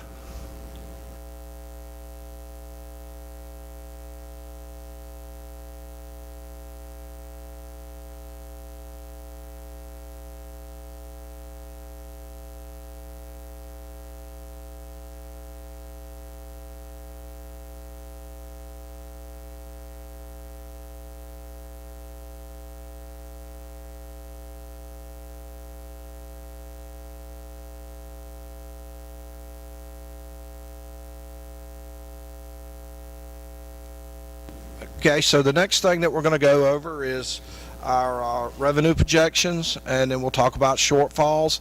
While Melanie's going over this, I'm going to be handing out a handout to you, and this handout is going to show you some different tax increases that we're recommending for you to consider this afternoon. And so it shows you the cent increase, and then what the impact it would have on a variety of different home values. So Melanie, take it away. Okay, so if you'll turn to the front pages behind the pretty chart, it'll be the revenue pages, and we'll quickly go over those because there's not a lot, no surprises in there. Can you hear me? Can you hear me?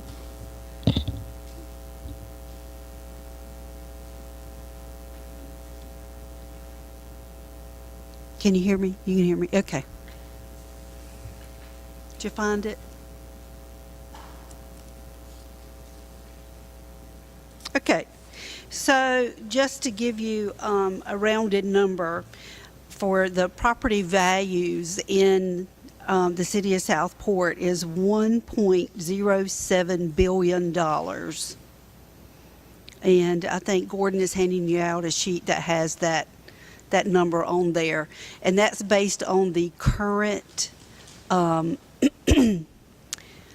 abstract that we have from the county at the moment for our real estate values. So our tax rate is 29.56 cents per $100. So we're in the requested column of that spreadsheet is the amount that we can budget.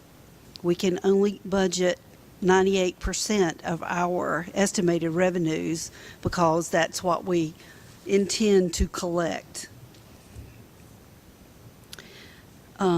So that's around $3.1 million in current year property tax that we would collect.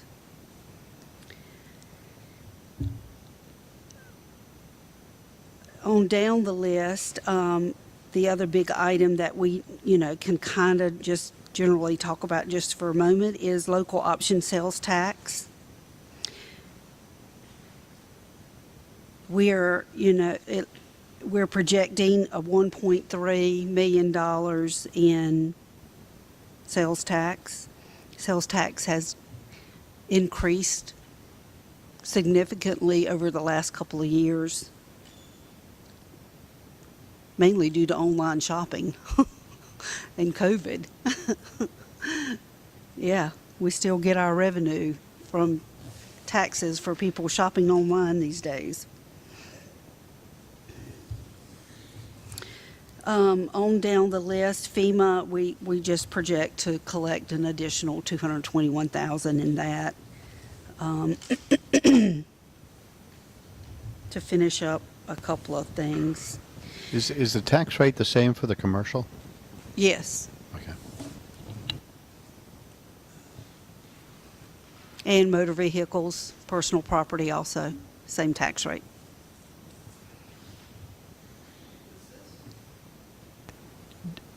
Does this include Kingsley, and where were we with Kingsley going back to FEMA?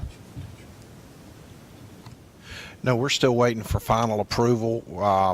It's been taking, they told me it would be a decision about 4 weeks ago, and they still haven't made a decision. But from what I understand about Kingsley Pier, is that they're going to fund the full cost, which was $221,000. So we can't budget that right yet because we just don't know. We haven't gotten official word. My understanding is from our representative in Raleigh is it's just merely a waiting game at this point, that they'll go ahead and give the final signature on it here pretty quickly.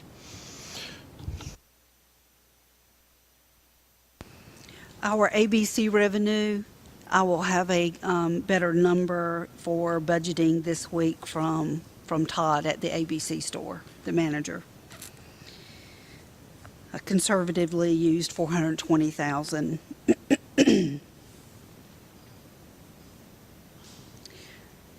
We did increase the fire fees to Charles's request of the $1.8 million.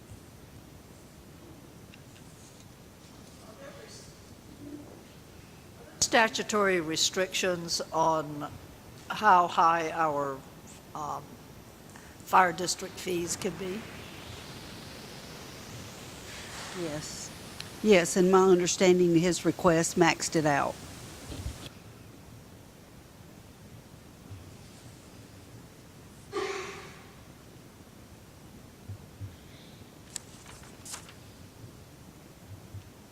If you'll flip over to the next page, inspections and permits, we did increase that to $700,000 because we're already at $625,000 for this year. I have sent out to all the department heads our city fee schedules and asked them to be prepared to talk to us at our rate committee meeting next week. For us to review to see if any of these fees need to increase, which could affect our budget. Just a small amount. Is there a limit to what we can charge for, say, building permits?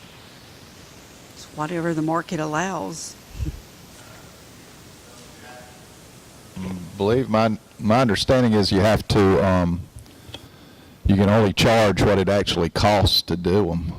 You have to justify the amount you charge. Oh, okay.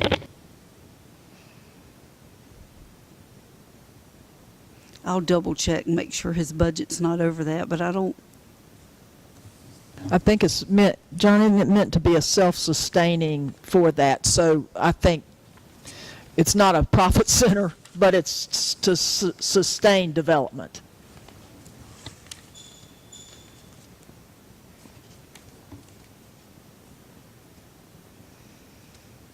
Okay. So right at the moment, his budget is at 595,000.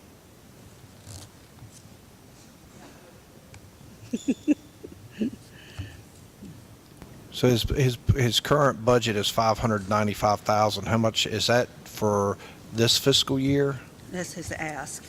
Okay, and what did we budget last year, and what has he generated so far year to date? It's 450 is his budget, and we estimated 407. How much have we received? 625 was my last look.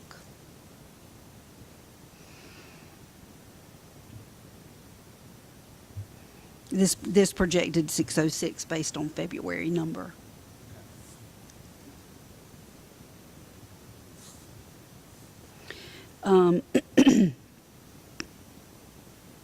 The other, as far as the rental of this building and the recreation buildings, was all estimated by Heather and Randy and Elena.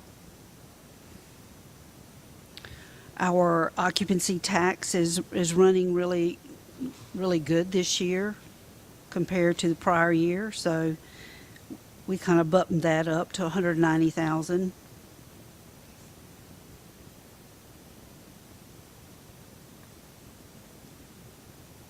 There is no appropriation of a fund balance in these numbers, in any of the fund, well, except for the electric fund. The electric fund at the bottom of that page does have the appropriation of the fund balance to cover the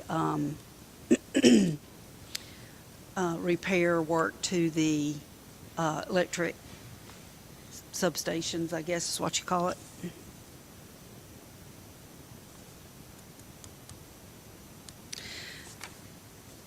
On the next page is the PARTIF grant. I wanted to mention that, the remaining amount to collect from that grant is $313,000. And the ARP grant, we're still, we have $631,000 left in that to receive. Other than that, does anyone have any questions about revenues? So Melanie, when's Taylor? Already started, hadn't it? So she doesn't know that, but I do. So I just signed the final contract. Work on Taylor Field will start next week. So just as an FYI question, I know everybody's been anticipating that, so that will start next week. So this is a perfect segue into our next section of the budget. So when we look at our expected revenue and compare it to our expected expenditures, what's been represented to you over the last couple of days, really, if we make some adjustments on catches that we've all made looking at this budget sheet, this Excel worksheet over the last few days, you can probably look at we're about $1 million, maybe $1.1 million short of balance in this budget. So we have a couple of paths forward to help us balance this budget as it sits and the requests sit today. First of all, we can do a tax increase. Sitting in front of you, we have a tax increase that goes from, let's see, 3 cent, 5 cent, 7 cent, 9 cent, and 10 cent. Now that is on the $100 valuation, and you can see we've broken this out to see what the different impacts on, this is the sheet that I handed out, is what I'm looking at now. You could see what the impact would be on different home values. She got one. Hang on. Will you walk over there and show it to her? Walk over there and show it to her. I just handed it to her. Well, here, hand her this one. It's not in the book, it's separate.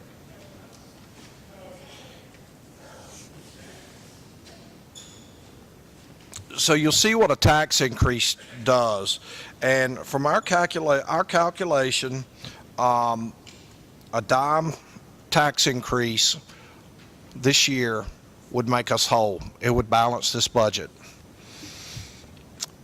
The second path forward is to do a fund balance transfer. Right now, we're sitting, our calculation at the end of this fiscal year will be sitting at a $4.7 million fund balance in our operating fund. Now, the LGC requires a 30% fund balance to operating cost.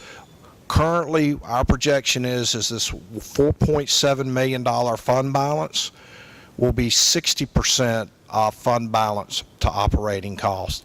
So you can see our fund balance is really healthy. So, one of the alternatives is to use the fund balance to balance the budget. However, we're very apprehensive to do that because, it's a one-off kind of thing. We couldn't use to balance this budget every single year using fund balance. We'd be broke in about 4-5 years doing that kind of math. So we don't want to do that. So you have an alternative, you have another path where you can use a combination of a tax increase and fund balance transfer. So there is an alternative. We're very fortunate to have a potential tax increase and a potential transfer from the fund balance. So those are the questions that you're going to have to ask. Now's the time where the staff is coming to you. We're going to ask you what you think of the presentations, what you think positions that need to be, requested and honored, or the ones that aren't, the ones you don't want to fund this year. You need to think about what kind of tax rate increase you want, and what kind of fund balance transfer you want, if you want any at all. And so it really doesn't get any simpler than that. These are the only ways that we're going to balance this year's budget.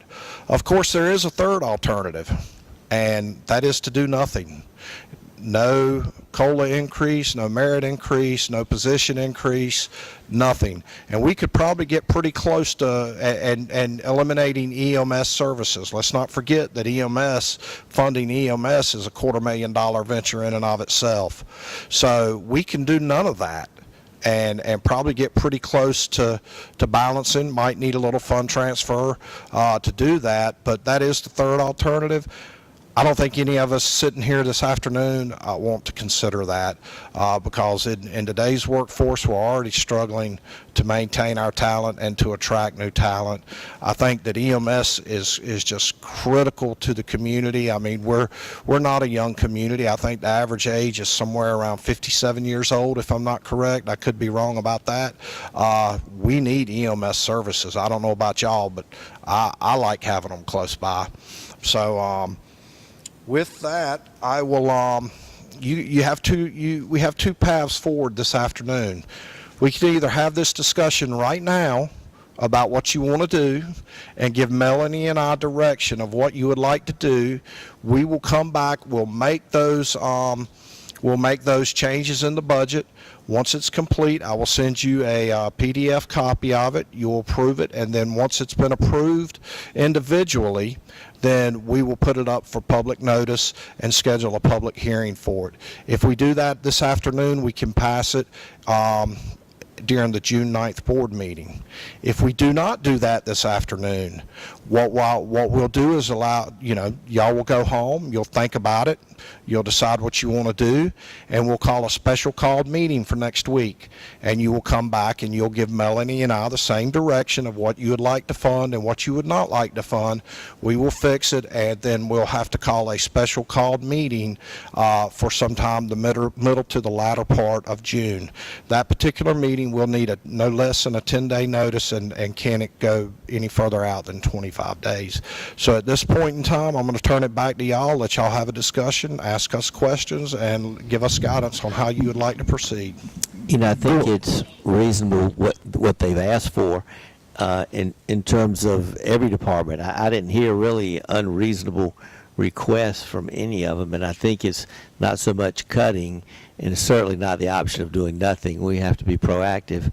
I think finding the funding, whether we increase the ad valorem tax rate, which I think is appropriate because they went years without increasing it. In fact, there's one pilot headline, and I saved that article. They said city budget lean and mean. That we just can't have that thought, ever again. It just can't.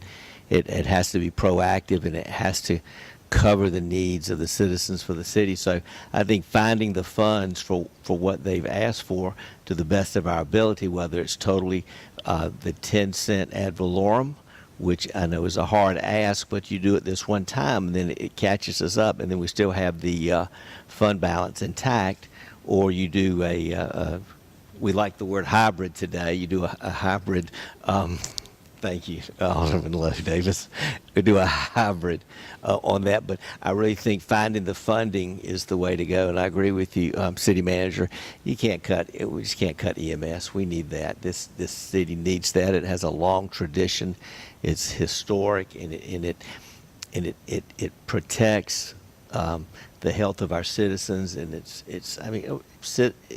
we do it for our citizens, it'll help for the tourists that come here and have issues as well. And the more people you have here, the more likelihood there could be a problem. So we need to have them available, especially with all these festivals, 25 festivals, and you don't have a local EMS that can be there right away. The county can't be there. It can't be there in 4 minutes to Franklin Square Park. So when you have that many people, so that is from my point of view, and I think that is the direction I would like to see us go. I have a question. Do you know what the mean home value in Southport is right now? I think that the cost difference per month for home values is probably the most valuable thing on this sheet, at least in my estimation, for my consideration. And so if for example, the mean value is 300,000, which I think it very well may be, or it may be higher than that once the revaluation is done, the 10 cent would take it to, at 300,000, or let's say 400,000, that's only $33.34 a month for that house. It looks like at 300,000, it's only 25 cents. I know. A joke. But I would not be surprised if the mean value is going to be around 400 at this rate. I'm sorry, we did the research earlier in the year for that, and the median house cost for Southport is $389,000. So, yeah.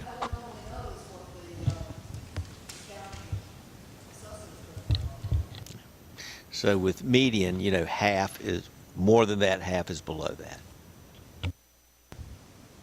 I think that, can y'all hear me? Is this working? Oh, gosh.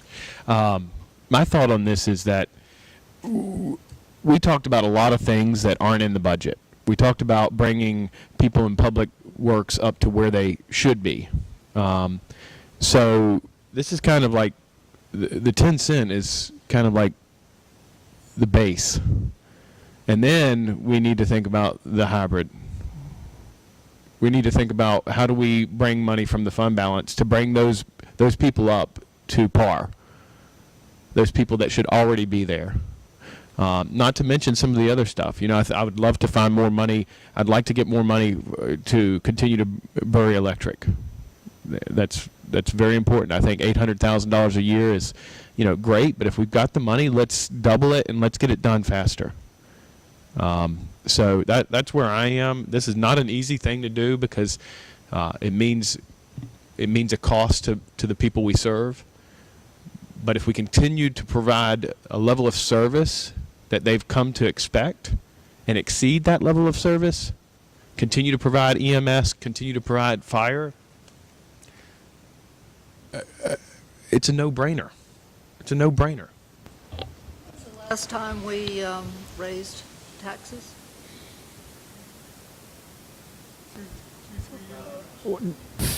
15 or so, wasn't it? It went up a nickel in 2015, 16, somewhere in there. Yeah. We did not, however, stay revenue neutral the last time at the revow, so that was in a de facto Right. change. Yeah, I would want to just make sure that when we do have the reassessment, that yes, absolutely. So I would not want to raise taxes and then it continue to go up. Yeah, so let's make that perfectly clear. That's a conversation that I've had with each of you. We know that the reevaluation is supposed to be in January of 23. Whatever tax rate, if it's a significant one, well, this year, my recommendation, we don't want to tax them now and then tax them again at the first of the year. That's just not fair.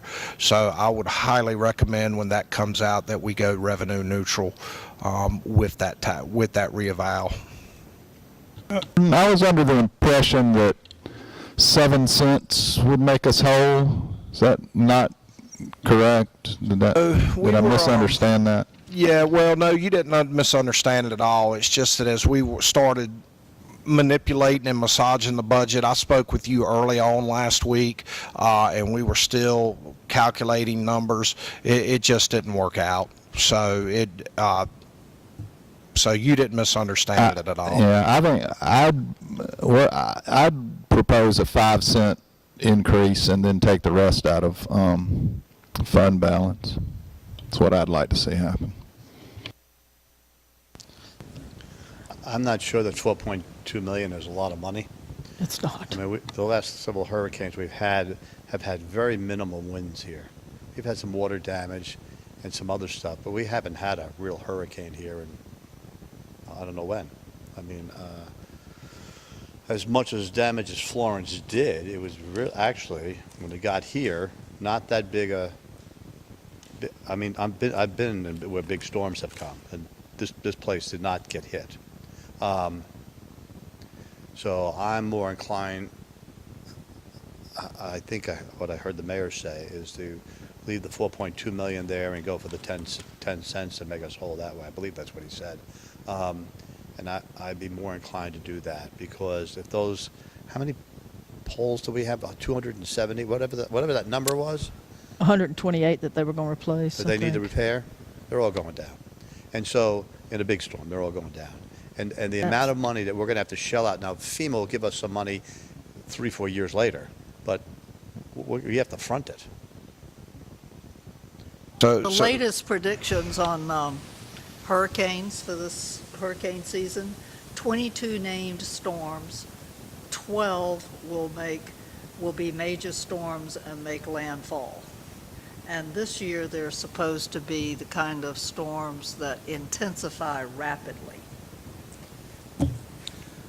Well, every year they come out with a prediction, but and a lot of the storms have gone off into the Atlantic Ocean and never got here. And they were named storms that are Category 3s. But regardless, there will be hurricanes, and some of them will hit the shore, and some of the bigger ones might hit here. And so the 4.2 million is not a lot of money. I know it's more than what the state says you should consider. Yeah. But it's still not a lot of money. So I'd like to weigh in and let you know, so it would be no problem doubling the budget for burying underground. That fund balance is at 6.1 million. It's a completely separate pot of money from our general fund. Mm-hmm. So that fund is, it's everybody wants to get into the electricity business. It serves the city well. It's our most valuable fund. So, we can balance this budget on or tax hike with, and still do the $800,000, because we're going to pull that out of the electric fund and still be able to do that. Does the 115,000 at the 10 cent help us to bring those salaries that aren't competitive within Public Works to where they need to be? Right now, we're projecting that with a 10-cent tax increase, we'd have a overture of $115,000. I think it's going to get us real close to being even, because those positions that are under market that I told you about, only 4 or 5 of them, they were not much outside that 5%. And, you know, most of those jobs were in the $30,000 to $40,000 range. So I really think that 10 cent will compensate for that and will allow that to make the city whole. Now, once we run those final budget numbers, I'll have a little bit better idea, because there's a lot in this that goes into this. And so, but I really feel like if it doesn't, it'll come really, really close.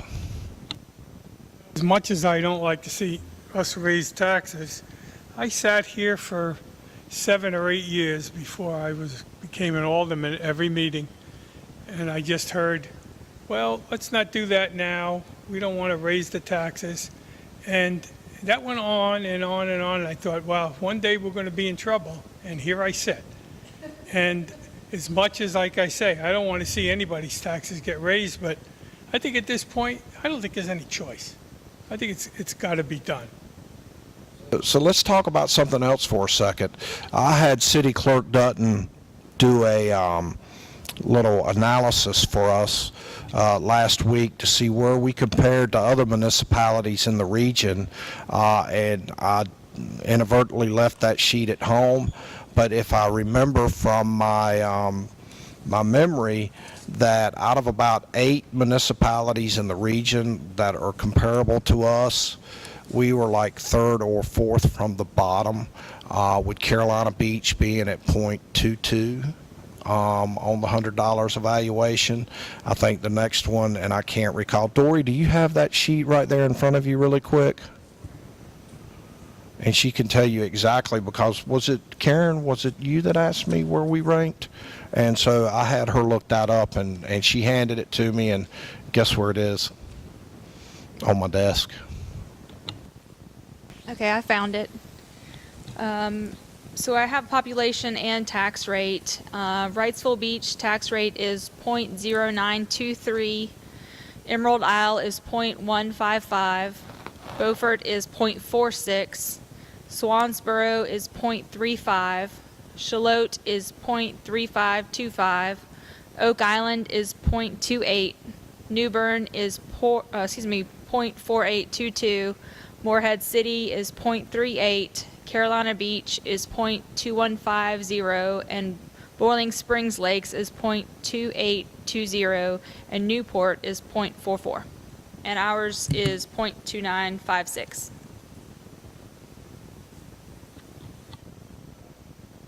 I'd suggest that we're really not comparable to Wrightsville Beach, Carolina Beach, Oak Isle. I mean, they're not. It's really not the same thing. I think we're more comparable to New Bern and Charlotte.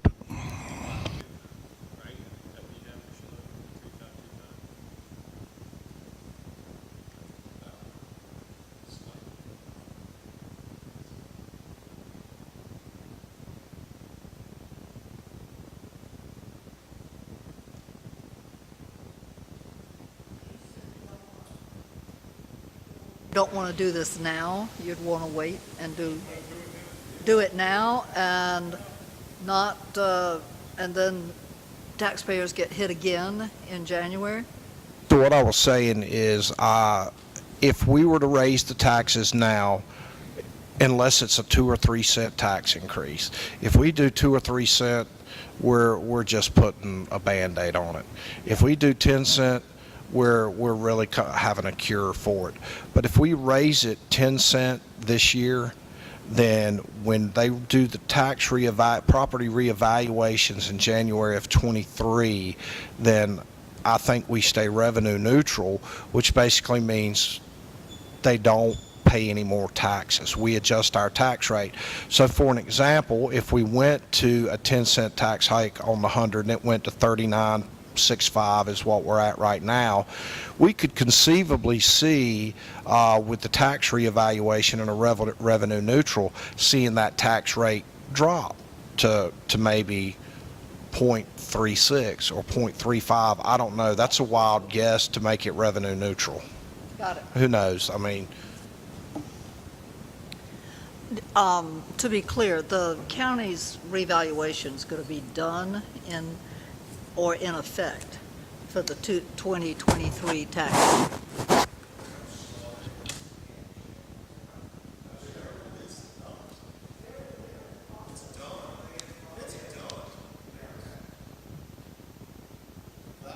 Go into effect as of January 1st, 2023, so tax bills due December 2023 will be reflective of the new valuation.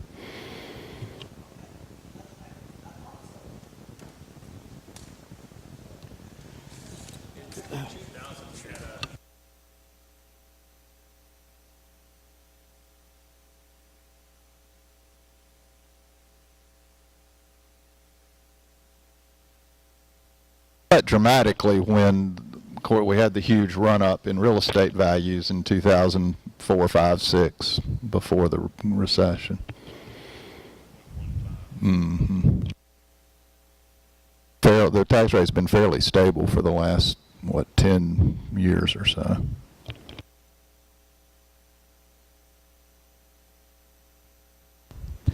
Yeah, based on this, we've been at 0.2456 as of 2011, and it went to where we are now in 2017.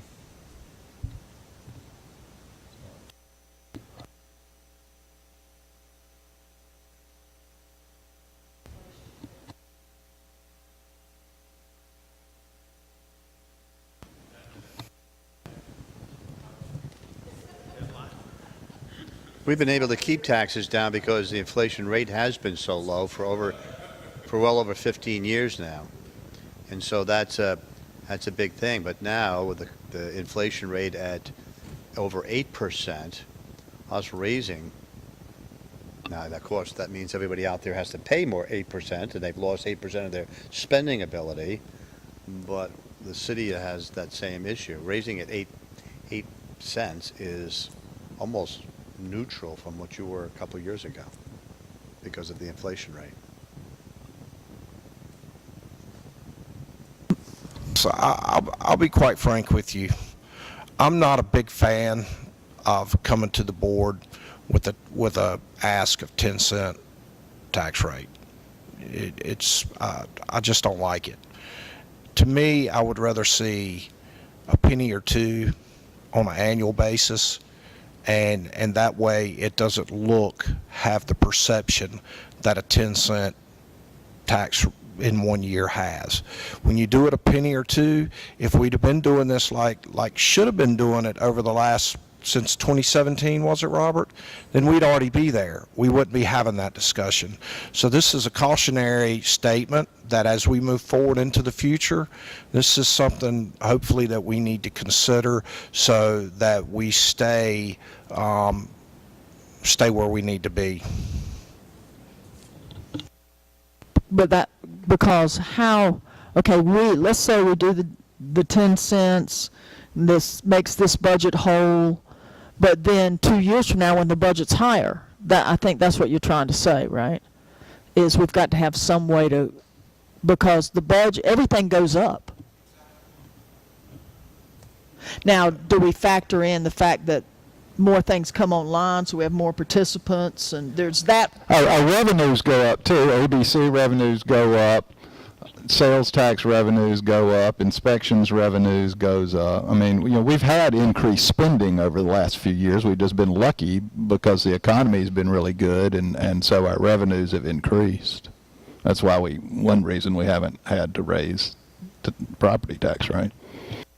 This is a sentinel moment. This is the time that we stand up, we have courage, we go forward, and we say, this is the time, this is what's best for our city and our citizens. Like the city manager said, no one likes to raise taxes 10 cents at once, but this board has not raised it a penny since we've been here, and for years they did not. They had that 1 cent increase, and that barely did anything to think about the future. Now we're looking at the future. We're trying to add these services, add these employees, make salaries competitive, and be in a much better position. And then with the reevaluation, we can decrease that tax rate to make it budget neutral in that regard.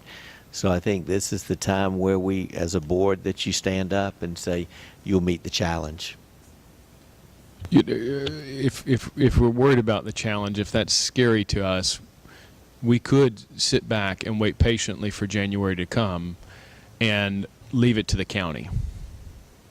And we're going to do better than raising it 10 cents. Because property values are going to more than double in most cases across the city of Southport. I don't disagree that now is the time that we have to step up, but if we're concerned, if it's a concern of somebody's that we're doing the right thing for the city of Southport, then we can just wait patiently for the county and blame it on the county. Because that's what's going to happen.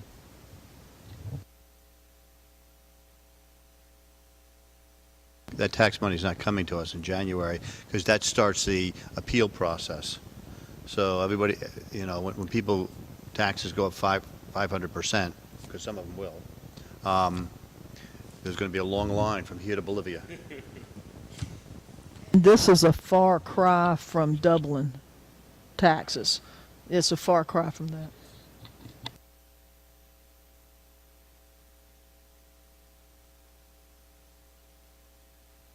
Well, I think this is what I would, this is my thought, and Rich is right in that $4 million in a city is not a huge sum. What I would say is typically we don't keep that much. If we could put some in the capital projects fund, it would be in that fund, and, you know, we kind of use that as a recycle, you know, we're recycling money. The $800,000 for more electric can come out of the electric fund. It can come straight out of there. Yeah, oh, I agree. Or that we bury these power lines, the better, but now's the time to do the 10 cents and be in a better position.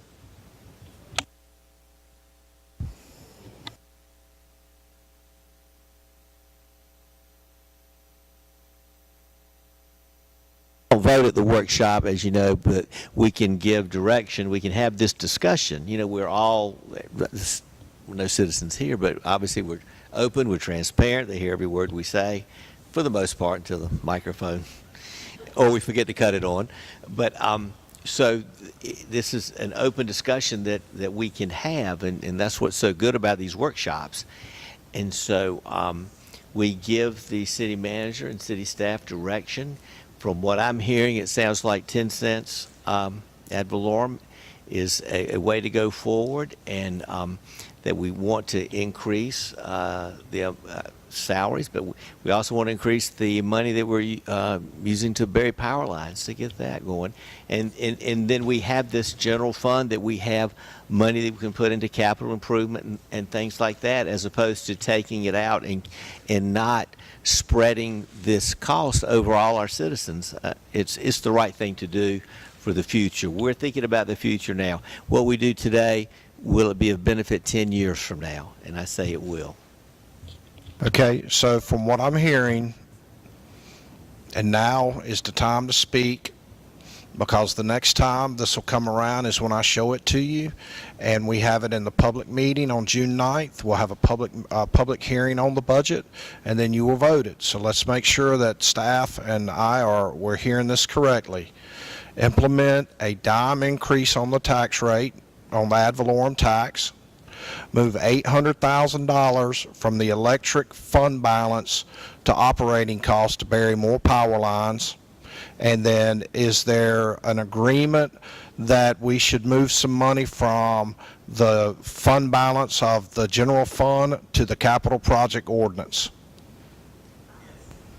I think we should hold off on moving any money to the capital projects until we get past, Hurricanes. for the reasons that well, not really for that, but for the reasons you stated earlier about waiting to see what happens with all the recovery money. And I don't think we're going to spend, I mean, the capital projects we have going on now we're probably not, are going to keep us completely busy for this next fiscal year anyway. I don't think we have the institutional capacity to spend more capital money anyway. So I don't think there's any point in moving anything out of fund balance right now. Do we have the institutional capacity to spend $1.6 million on underground electric? I mean, can we actually spend that money in the next fiscal year? Well, the question is does BEMC have the capacity to spend it? When I come to them with 1.6 million, we want to double what you're doing. We'll have to play that, but see if they're even capable of handling that kind of workload.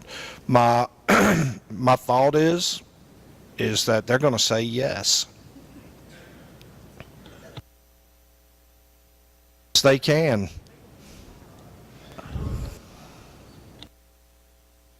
And if not, we can just roll it back to the fund balance at the end of the year. But John, you're absolutely right. Right now with our capital projects that we have on our plate, I don't think we have the capacity to really add much more. So we can move it now, we can move it later. As long as it's there, I'm comfortable with that.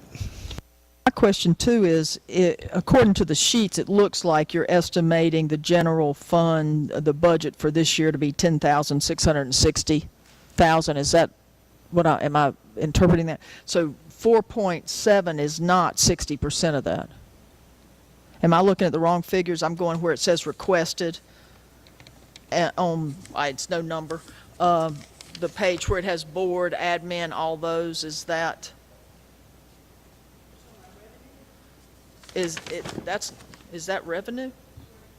No, that's, well, it don't have a number.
Other comments or questions for Mr. Hargrove or Finance Director Trexler?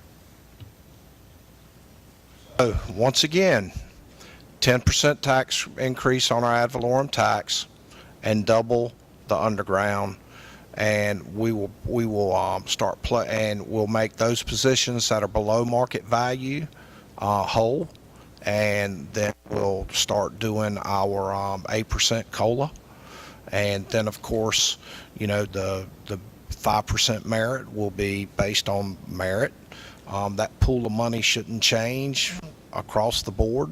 So we'll start working on this. Once we get it completed, we will send it out to each one of you.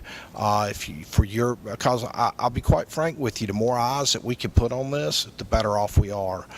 Because this is a very tedious process, and at the end of the day, after looking at this for about 4 or 5 hours, I can't see straight. So when everybody else is putting their eyes on it and we can catch little nuances with it, we're in a better place. So once we complete it, we'll send it to you. We'll go ahead and advertise. City Clerk Dutton, if you'd go ahead and advertise it, the public hearing for the June 9th board meeting, that would be wonderful. And then we'll take it from there.